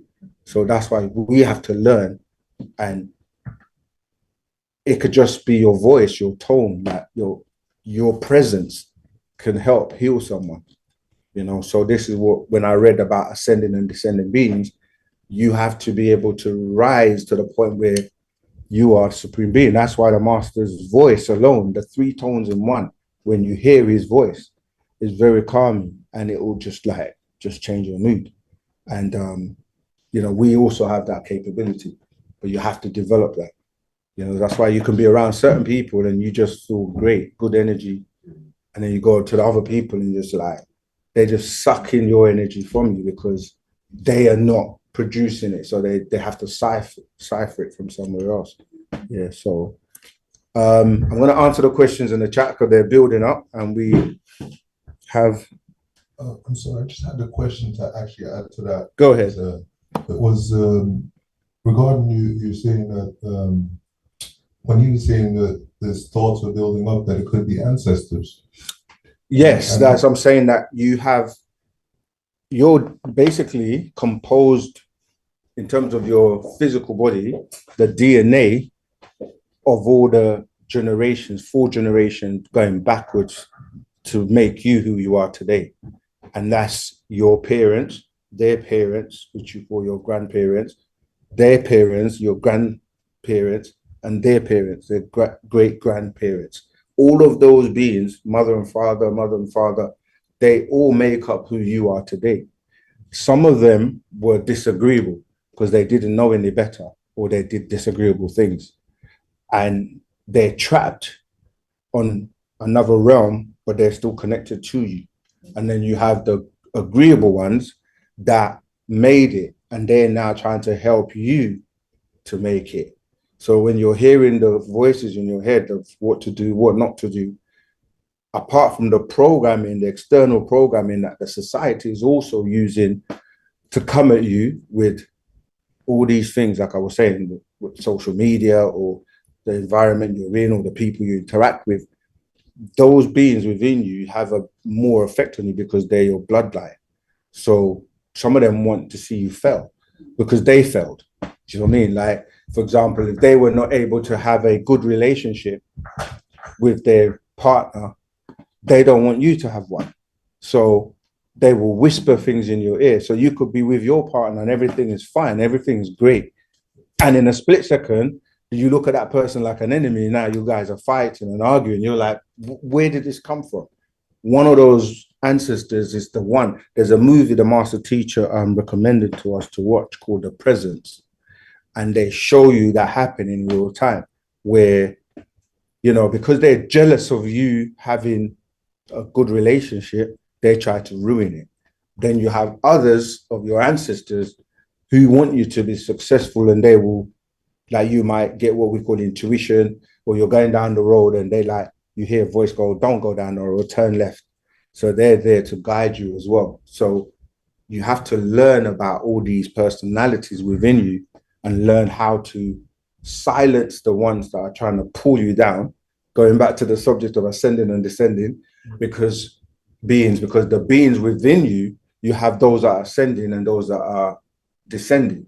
So you want to ride the wave of the ones that want to move up. And when we say up, we're not just talking about moving physically up, we're talking about in vibration as well. So you want to stay on the ascending, keep moving forward, keep learning new things, keep aspiring to be the best that you can be, and then silence the ones that are keep pulling you down all the time. Yeah. Is it possible then that we could get true food, other people's ancestral spirits? Yeah, exactly. That's what you. That could be evil spirits. Yeah. That's what we call disagreeable beings or disagreeable spirits. We call that. Tell the difference. You tell the difference because of what you end up doing. Your action will tell you, you know. So you're right that you have to eat foods that are for you. You have to be in places and do things that are good for you, not for your, you know what I mean, your downfall. And that's what religion and society and other races try to do, to make you feed. When you say spirit, or when you say the word family, you're saying familiar spirits, spirits that you're familiar with. So if you're giving your energy and attention to spirits you're not familiar with, the word, that's what family is. Family is not just my bloodline. It's like you can be more family with someone that it's not in your, you know what I mean, your direct family bloodline, because you're more familiar with them. You relate with what their energy is and what they do. So yeah, to be familiar, and they tell you that familiar spirits are of ancestors. So when you're calling on, say, Jesus or other races, spirits, they're not familiar, you're not familiar with them. They're not there to help you. In fact, they're just utilizing your energy for their benefit. That's why I was saying before that when people are calling on these names and like Lord, God, Yahweh, Jesus, all of that is not your family. So you're really channeling that energy in a direction to someone that is not really for you. So you got to remember, you got to figure out, okay, who are my ancestors? Who do I call on? This is where, even though you might hear the word in religion when they're praying, remember the word pray can be P-R-E-Y as well as P-R-A-Y. So there's always this kind of like agreeable and disagreeable. The disagreeable, they do things subtly. So you will say, I'm praying, thinking you're praying to someone to help you, but you're being preyed on by the same disagreeable beings you're calling on. You see what I mean? So it is very subtle. That's why they say that the devil will make evil fair seeming. So even though it's evil, it's made to seem cool. So in the movies, everyone will be smoking a cigarette. It's cool to be the guy that's popular or whatever, or the female that, and they make them smoke cigarettes. So you become, I want to be like them. I want to be cool, and then you pick it up, but it becomes a habit, and you then have to fight to get that habit away from you. I'm using cigarettes, but it could be anything else. You know, it could be food. You know, so yeah, it is about discipline, and we have a part of that called 30 Spirits that talks specifically about these spirits. And we have another one, Black is Evil, White is Good. We have many scrolls. The master doesn't just teach us about this, he puts it in a scroll so you can study it and then learn how to overcome that. Right, let me answer the questions in the chat because I can see that time is fast approaching the end. Right, so we've got Michael Samuel 5599 from YouTube. Rahubat Saken, Itahuti Hakuf Atun, or Michael Samuel. My question is, that's the person asking the question. My question is, what's the difference between human emotions and how does it differ from the soul, which is the emotional body? Yeah, so human emotions a lot of the times deal with the lower vibrations of the material and physical world. So you're saying emotions, but it's energy in motion. So you're allowing the human aspect of you. This is why we were reading the celestial being or terrestrial being, because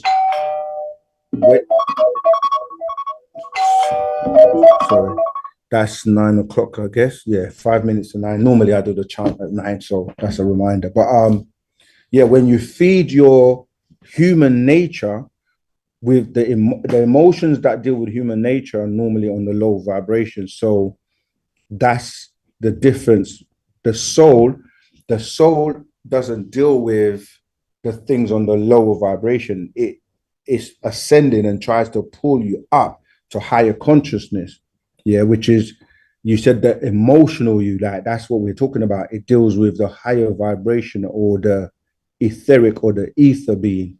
in you, tying you to those higher vibrations. Yeah. So that's the difference. The human part of you, it's like when I was saying before, where you've got, when you look at yourself, you've got the physical being and you have the reptilian brain, which is based on dealing with the physical things. But then you also have your godly nature, which is really the Natharu in us and the soul.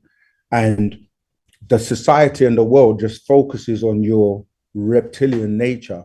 So the things you watch, the things that they advertise, everything is down to you paying attention to the physical, the food you eat, how you look. Every day you spend so much time in the mirror, the clothes you, it's all about materialism. Whereas the things of the soul are going to deal with the meditation, the relaxation, the mindfulness, and, you know, doing the things to help you elevate. All right. Got another question. Trying to beat, this is Michigan Grow Mino. Trying to beat the crowd. Can you please tell me what gene did the Anunnaki that from our DNA? The question is not clear, but it's really more about the, you know, the barothry gland and the maiming of that gland that made you to not have your higher senses. So what we're talking about, like intuition, telepathy, psychometry, and clairvoyance, these are your higher senses. So that's what we're trying to regain by way of you proving yourself to be worthy to receive it again. And that's going to be an operation that is done for those who are deemed worthy, and it will be reinserted in the submental region of the, you know, this is the sub, like submarine underneath, and then it will interact with your brain or your mind to give you back the ability to use more of your brain power to do things on a more kind of like intellectual level. But we've got Mr. Blank. Who do I speak with concerning the app? I'm registered, but I have an issue with my login. That's a question that when people say that, we have to be very specific of what website, what app we're talking about.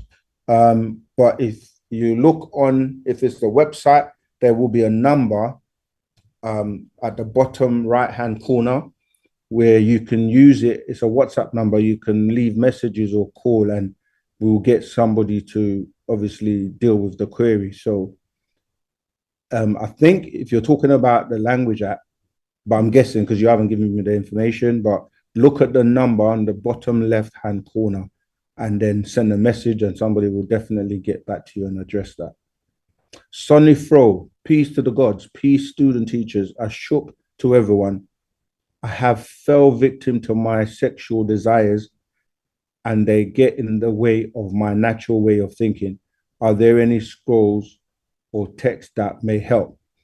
Yes, you can read Genetic Kiss. That's an actual fact.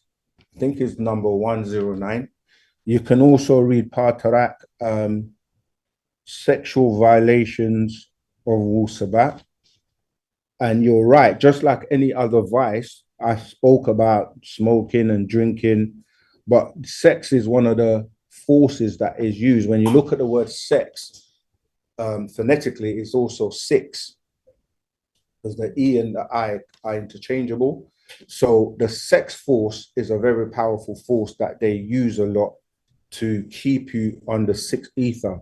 And so healthy, like balance in terms of sex as well, because you said sexual desires. Desires are pulling you down, ascending, because the chakra, the lowest chakra, is the one that deals with desires and the red that, you know, we read about. So sex is pulling you down to your sexual organs, and people find themselves in trouble when they indulge in alcohol or weed or cigarette and all of that, and go to a place where, a club or whatever, where, you know, it's like the beings within that building. A club is something you use to hit someone over the head with, right?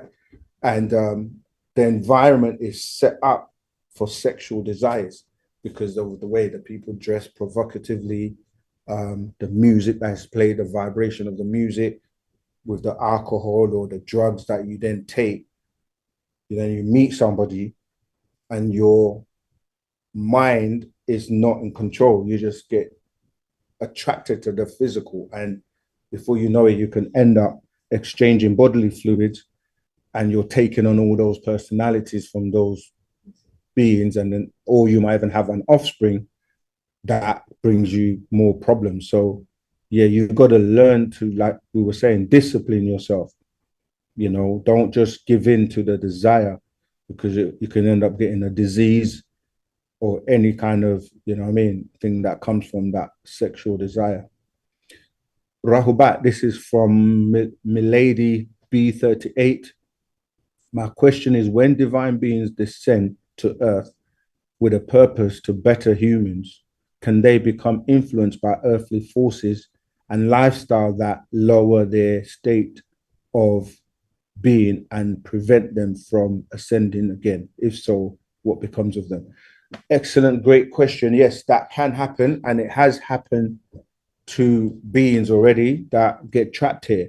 So yes, you're definitely right, and that's why you have to maintain and remain. This is what, if you look at the whole Genesis story in Genesis 6, that's what happened. It was like these beings came down here and they had sexual intercourse with the daughters of men and produced offspring that were weak and wicked and just created chaos on the planet. So they're basically been quarantined or bound here and they can't leave. So you say, what is the state of being prevent them from ascending? They can't ascend because you have beings that govern.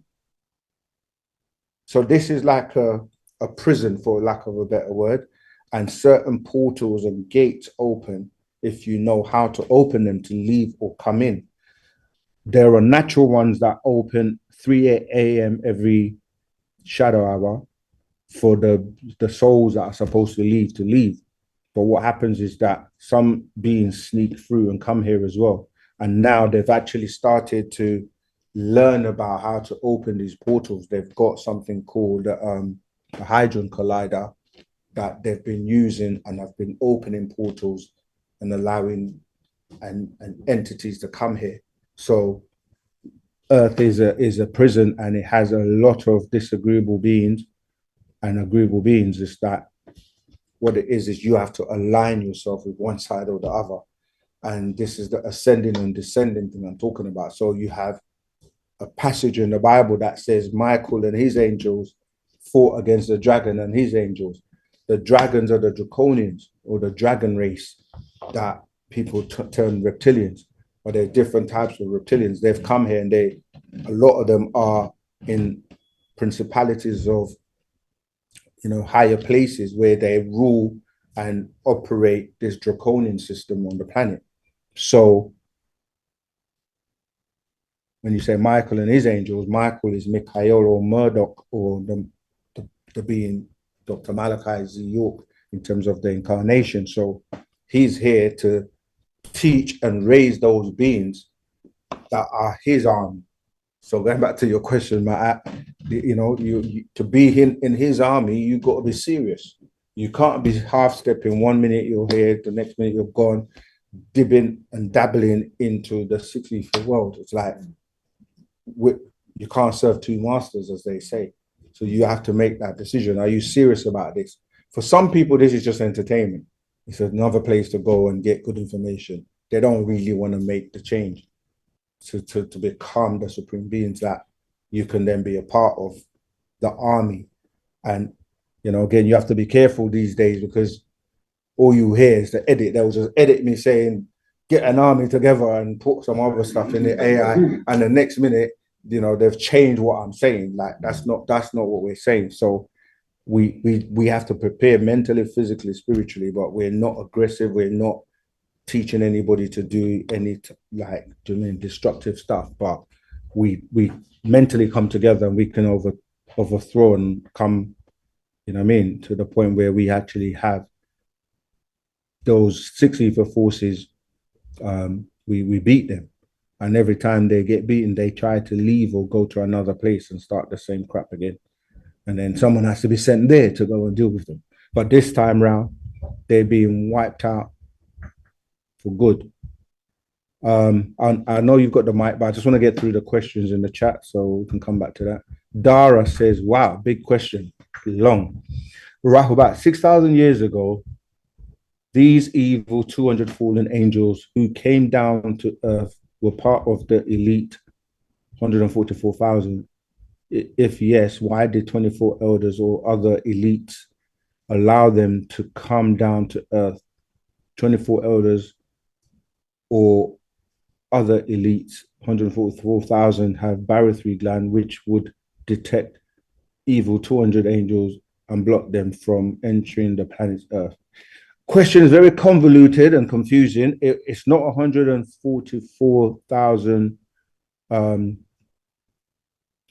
So you had certain beings that were cast down here. It was a third, right? So when you're saying 200, a third is from the 600, right? So 200 is a third, right? So these came down here.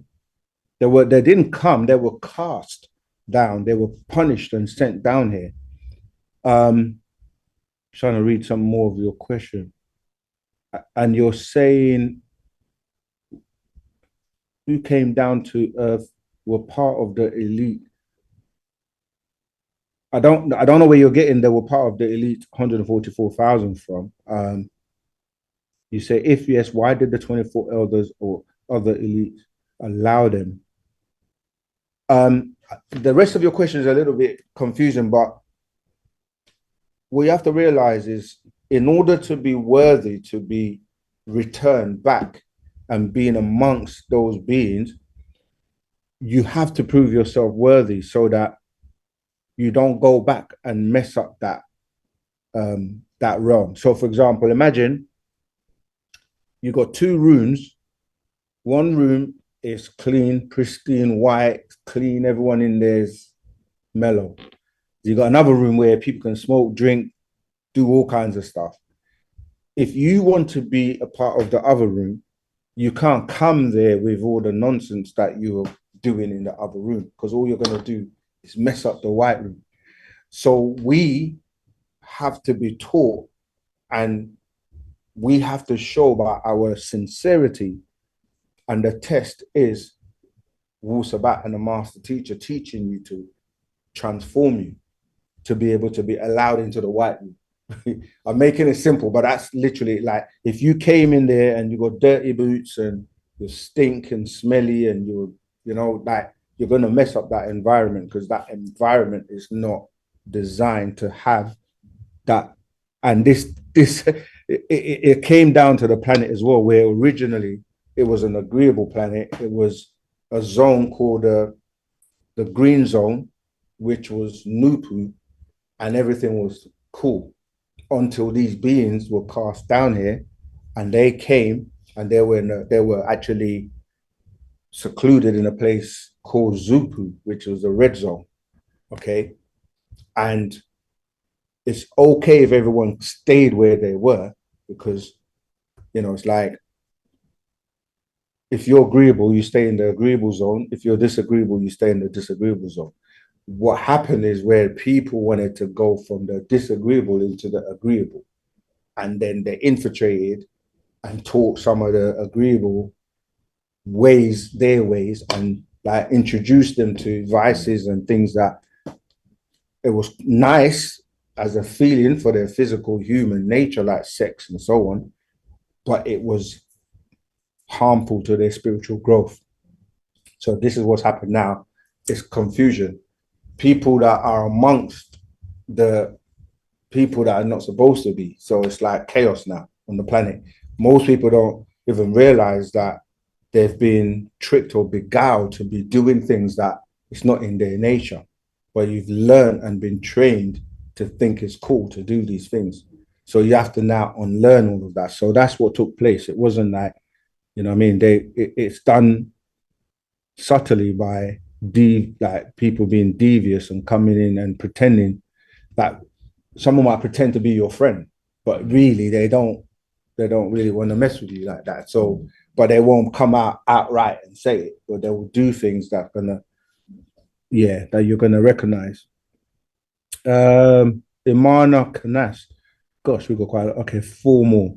Imana Kanas, Rahubat. If those who born after 1970 don't reincarnate, where are they going after death? And in any way, why this reincarnation is seen to me as control and slavery without consent? That's funny. No, I was explaining about the golden children that are born between 1973 and the year 2003. Okay, they were born here for a purpose, and they have to be activated and touched by the master teacher for them to be fully aware and capable of doing what they're supposed to do. But what's happened is again, like what I've just explained, when those children were being born, there were fire children that were also being born at the same time, because we live in a realm of duality, the 3D dimension. So there have to be a balance on everything. And so the fire children behave and act like the gold children, but they do the disagreeable things. And if you're golden children and you don't know who and what you are, and you meet a fire child, they can then pull you in that direction, and you think you guys relate, but you don't. And then you end up being messed up until you come across someone who can teach you and drag you or take you away from that. So that's what I was talking about in terms of the 1973 to 2003. And it's not control, because they've come here to do a job, which is to help get rid of the 6 ether forces. And you chose to come as well. It's not like you were forced. Most of us chose to come down here because we wanted to exercise our own free will. That's why they teach in religion that you have free will, but you don't, because the science is that for every action, there's an exact opposite reaction. So yeah, we wanted to come here to experience this, but when we get here, we realize that we want to get out of it. But to get out, you have to prove yourself to be worthy, because you rebelled to come here in the first place. So it's like if you think about you as a parent or someone that has children, and you tell your child, don't do this, and they still do it, then you're like, okay, you want to learn the hard way. So then you put them through teaching them how, like, what they did, there's a consequence to their action. And then, of course, if they behave themselves, they can come away from the naughty corner. So our ancestors look at us like we're their children, and they have to discipline us and prepare us to be able to go back amongst them, or else we're just going to bring the, the things that we're doing that it's not for that environment. Please, can you tell me in which school Baba said we can eat fish and turkey? It wasn't so much as a school, but it was an update, because as a parent, again, it gives us things we have to do and be disciplined, and sometimes we fight, and then as a parent, he's like, all right, you can have this. So it was more of an update, and it was during the schools of religion, but now obviously he's upgraded and updated many things. And beings are from different, so there are different aspects to the whole diet thing. That's why he said he didn't write a book on diet, because most people wouldn't follow it anyway. So he's like, there are people who are seafood eaters that came from the seas, so they want to eat seafood. And then you have diets that are for people from the land. However, it's like, don't eat anything with parents. So this is what I'm saying about the update. So right now, you really shouldn't. And it also depends on you, how much you want to elevate based on the information. So fish have parents, turkeys have parents. So you shouldn't really be eating them either. Vincent, Where is and what is the mind? Where it is what people refer to as the mental reservoir or the Akasha records. It's not in your head. You have a connection to that mental reservoir, which is on higher realms. I gave you before the lowest realm is the physical, the material one. Then you have the spiritual one. Then you have the soul realm. Then you have the mental realm. So that's where the mental realm is. All right. And what is the mind? The mind is the source that you can connect to pull that out information or what you need to be able to function and make decisions with your physical body. I think they're adding more questions as I'm going along, because I'm nearly at the end, and then I see more.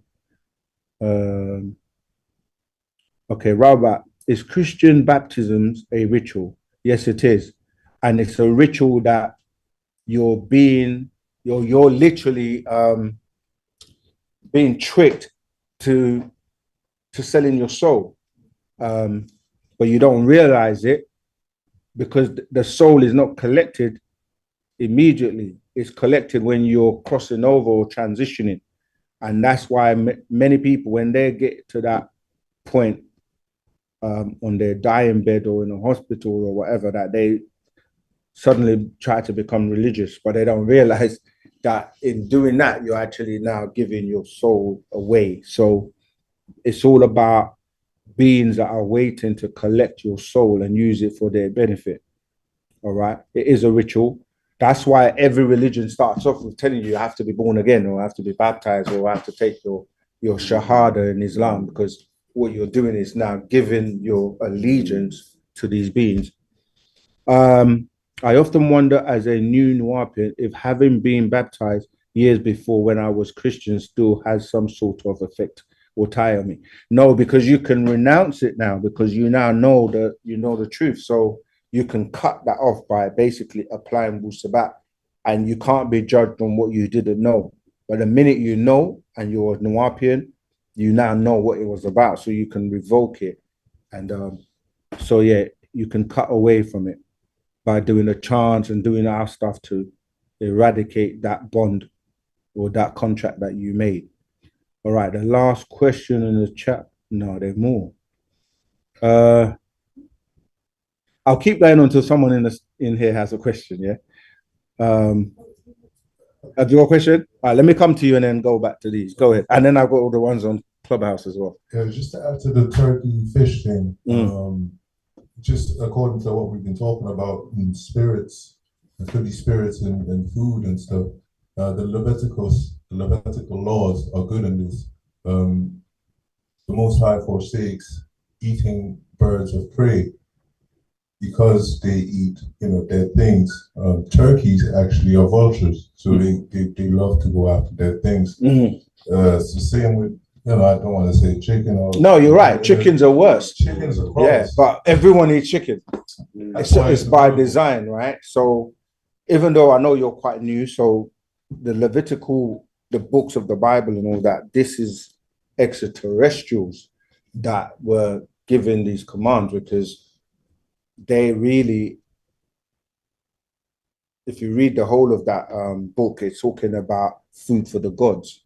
They want human meat, but that's a whole different subject that we can go into another time. But you're right that people don't eat pork, yeah, because it's been well taught don't eat pork because it's, as you said, it's a scavenger and it eats its own filth.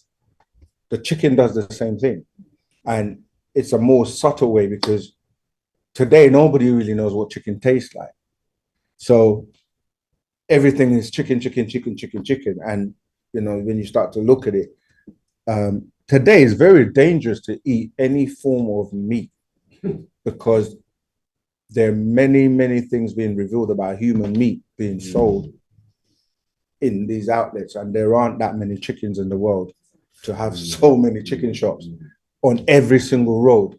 Think about it. That's not just in Croydon, but in London, in the UK, in every other country in the world, America, etc. Everyone's constantly feeding you chicken, or what you think is chicken. Like it doesn't make sense. They even if you said how many hens, or like how would you produce so much chicken?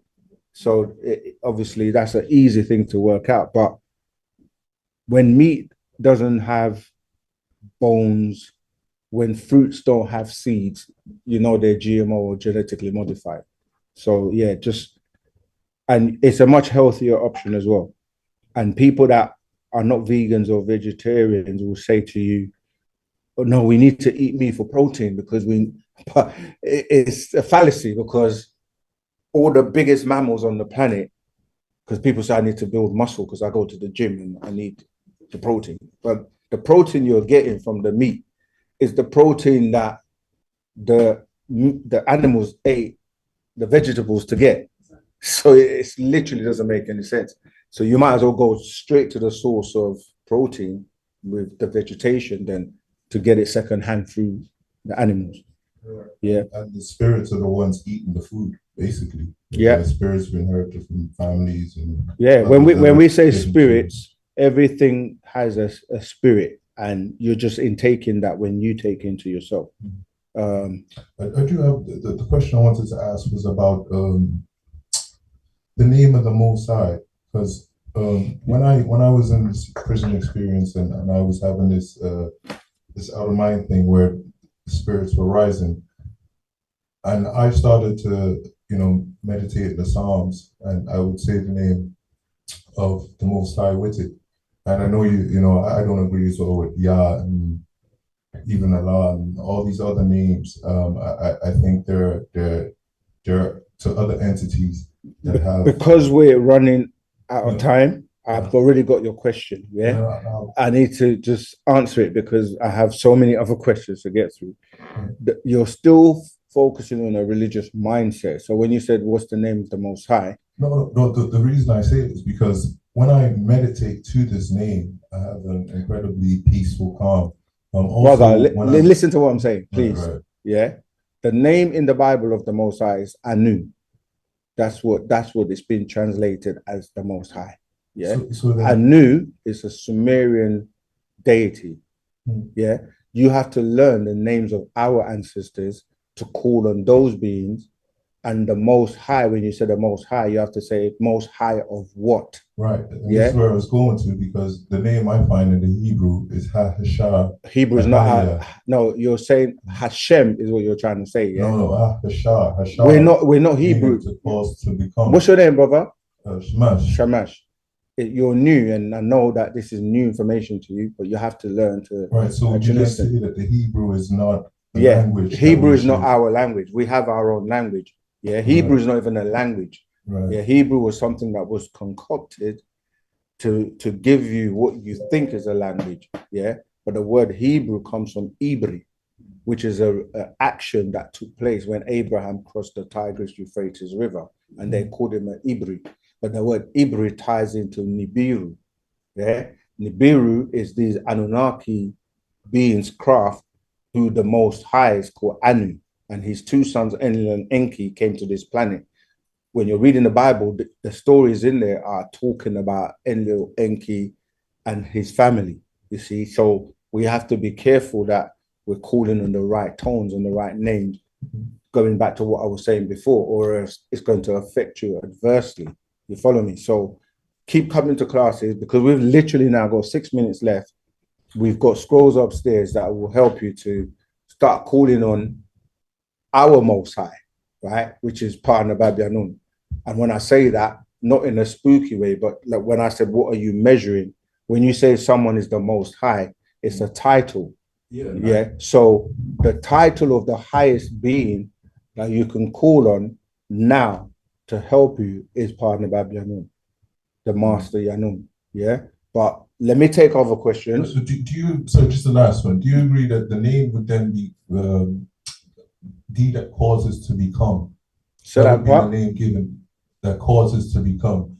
I am because I am. I be because I be. That's mumbo jumbo. I am that I am what? I be because be. See, that's the mumbo. So, that's what I'm trying to explain to you. Because you speak about being. You're asking a question, but you're not listening for the answer. You're listening to respond as opposed to hear what I'm saying. Yeah. I'm saying when you said I am that I am, that title comes from Yahweh, yeah, which is taken from the ancient Egyptians, Hu-He. These are our ancestors. This is what I'm saying, that we have to learn the real tones and the being to call on. Hu-He, you're dealing with who is the creative source or power of will that helps you to manifest things. Hika is what becomes what they call magic. Yeah. These are sciences, our sciences that we can utilize. But you have to know the names when we do our chants. That's why I'm saying that. Because you're new, you have to learn these things. In our chants, we call on Seya or Seya and Hika. And we call on, even in the religious world, they all say Amen at the end of their prayers.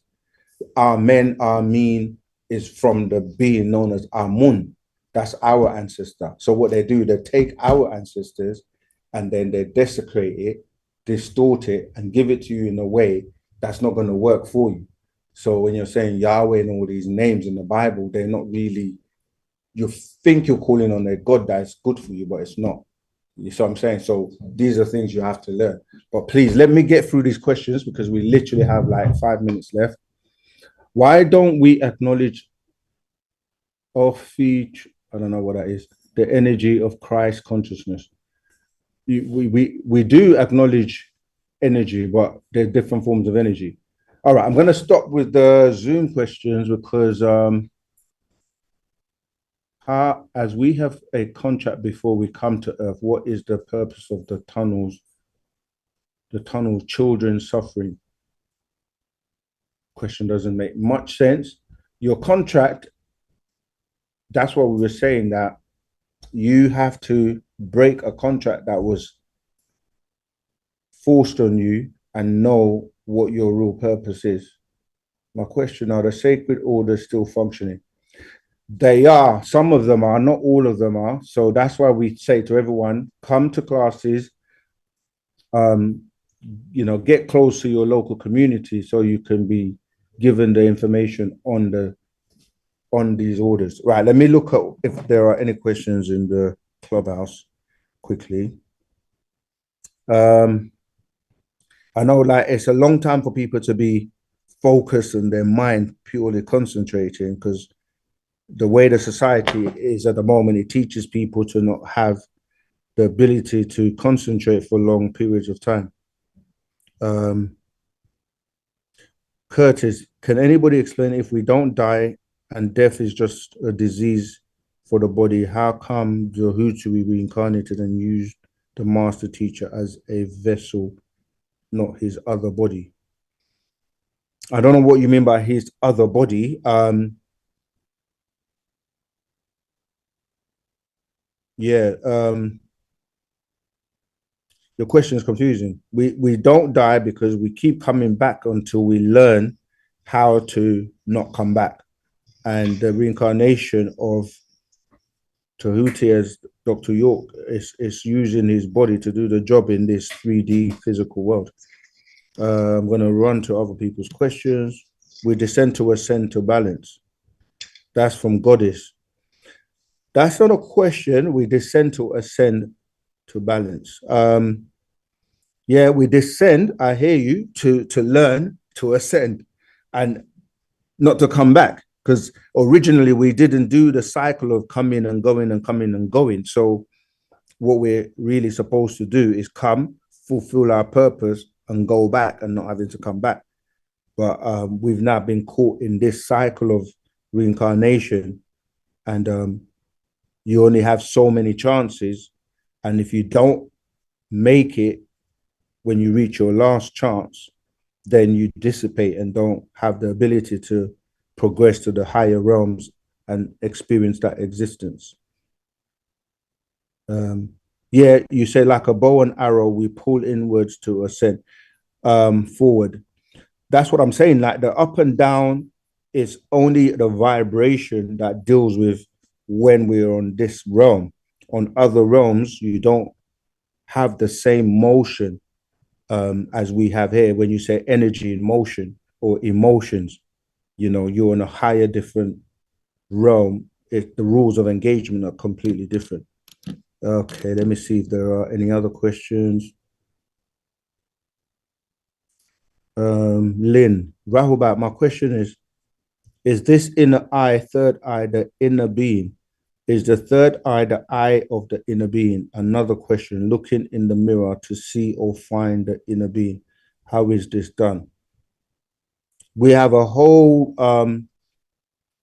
breakdown of that already, which we haven't got time to go into, but what you're doing is seeing a reflection in the mirror, and you kind of like, the more you look into the being in the mirror, you start to feel and know, like, are you the real being or the one that you're seeing in the mirror reflecting back at you, the real being? But the first part of your question, the third eye is, or we say the first eye, because it was first before these two physical eyes. So yeah, you're learning to see. When we say that you get your five senses back, higher senses, clairvoyance is one of those senses which we call clear. It's really clear vision when you're saying clairvoyance, the ability to see interdimensionally, so you can see and manifest things outside this 3D world. Okay. Last question. Is the higher self your soul and your ancestors?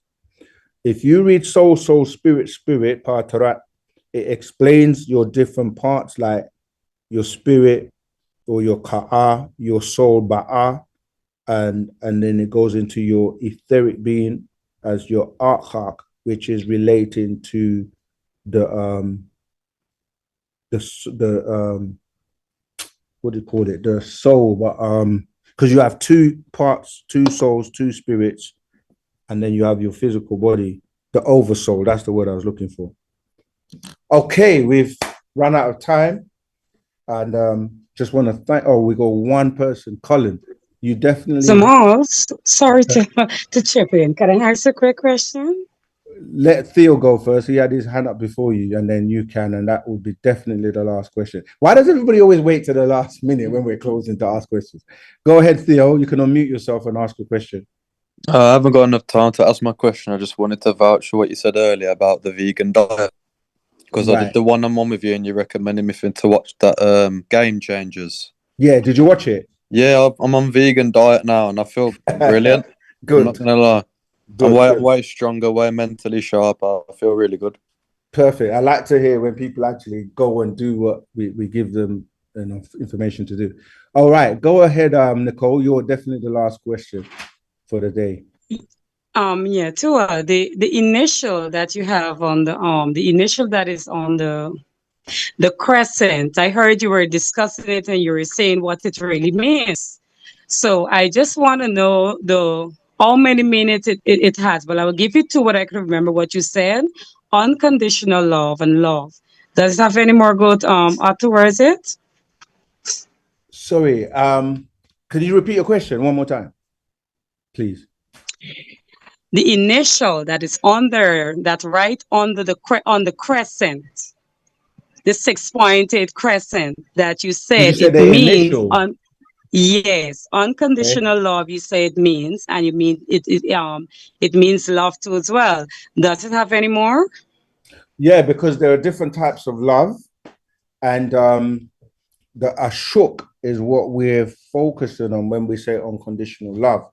But even that has different levels. So everyone would tell you that is developing on a conscious level will say to you, all we need is love. Yeah. But then love gets desecrated in a lustful way or in the love of things, people, places, and things. And that love is based on conditions. Like someone will say, I love you because you cook for me, or I love you because you're pretty. I love you because something they benefit from. Whereas when we're dealing with our shuk, is the love. So when you see the love that I just mentioned, they draw the heart like that going downwards, and they do all this red hearts for Valentine's Day, and that's supposed to be about love. But it's all based on giving people presents and killing plants and taking the flowers to give to someone else, right? But the ashuk, you turn that upside down, where the heart is pointing like that upwards, because of when we're dealing with ascending and descending, you've got the heart that is going up towards divine love. And that's what we want to focus on, where when we say you got to love unconditionally, it's not based on any conditions. But we definitely have run out of time. So what I would suggest is get the scroll called The 3 Types of Love. Yeah, it's a part of that. And you can ask your question again Tuesday when we do the lives, or next Saturday. And want to thank everybody for coming to class today. Without you, That's okay. I was yeah, we want to thank everyone for coming, and without you, we wouldn't have the questions. If you haven't seen the video we've done recently, that was yesterday, 12/12, go and watch that. We've got one even more and more, like, I can't even say, just look out for that. That's coming as well. And support us, get involved with the classes, get involved with the stores, go and build with the community and put in the work, help. Let's build these communities. Let's do the things that we keep talking about that we want. On that note, I want to say, Wadu Moisa, Tawukum. Wadu. Wadu.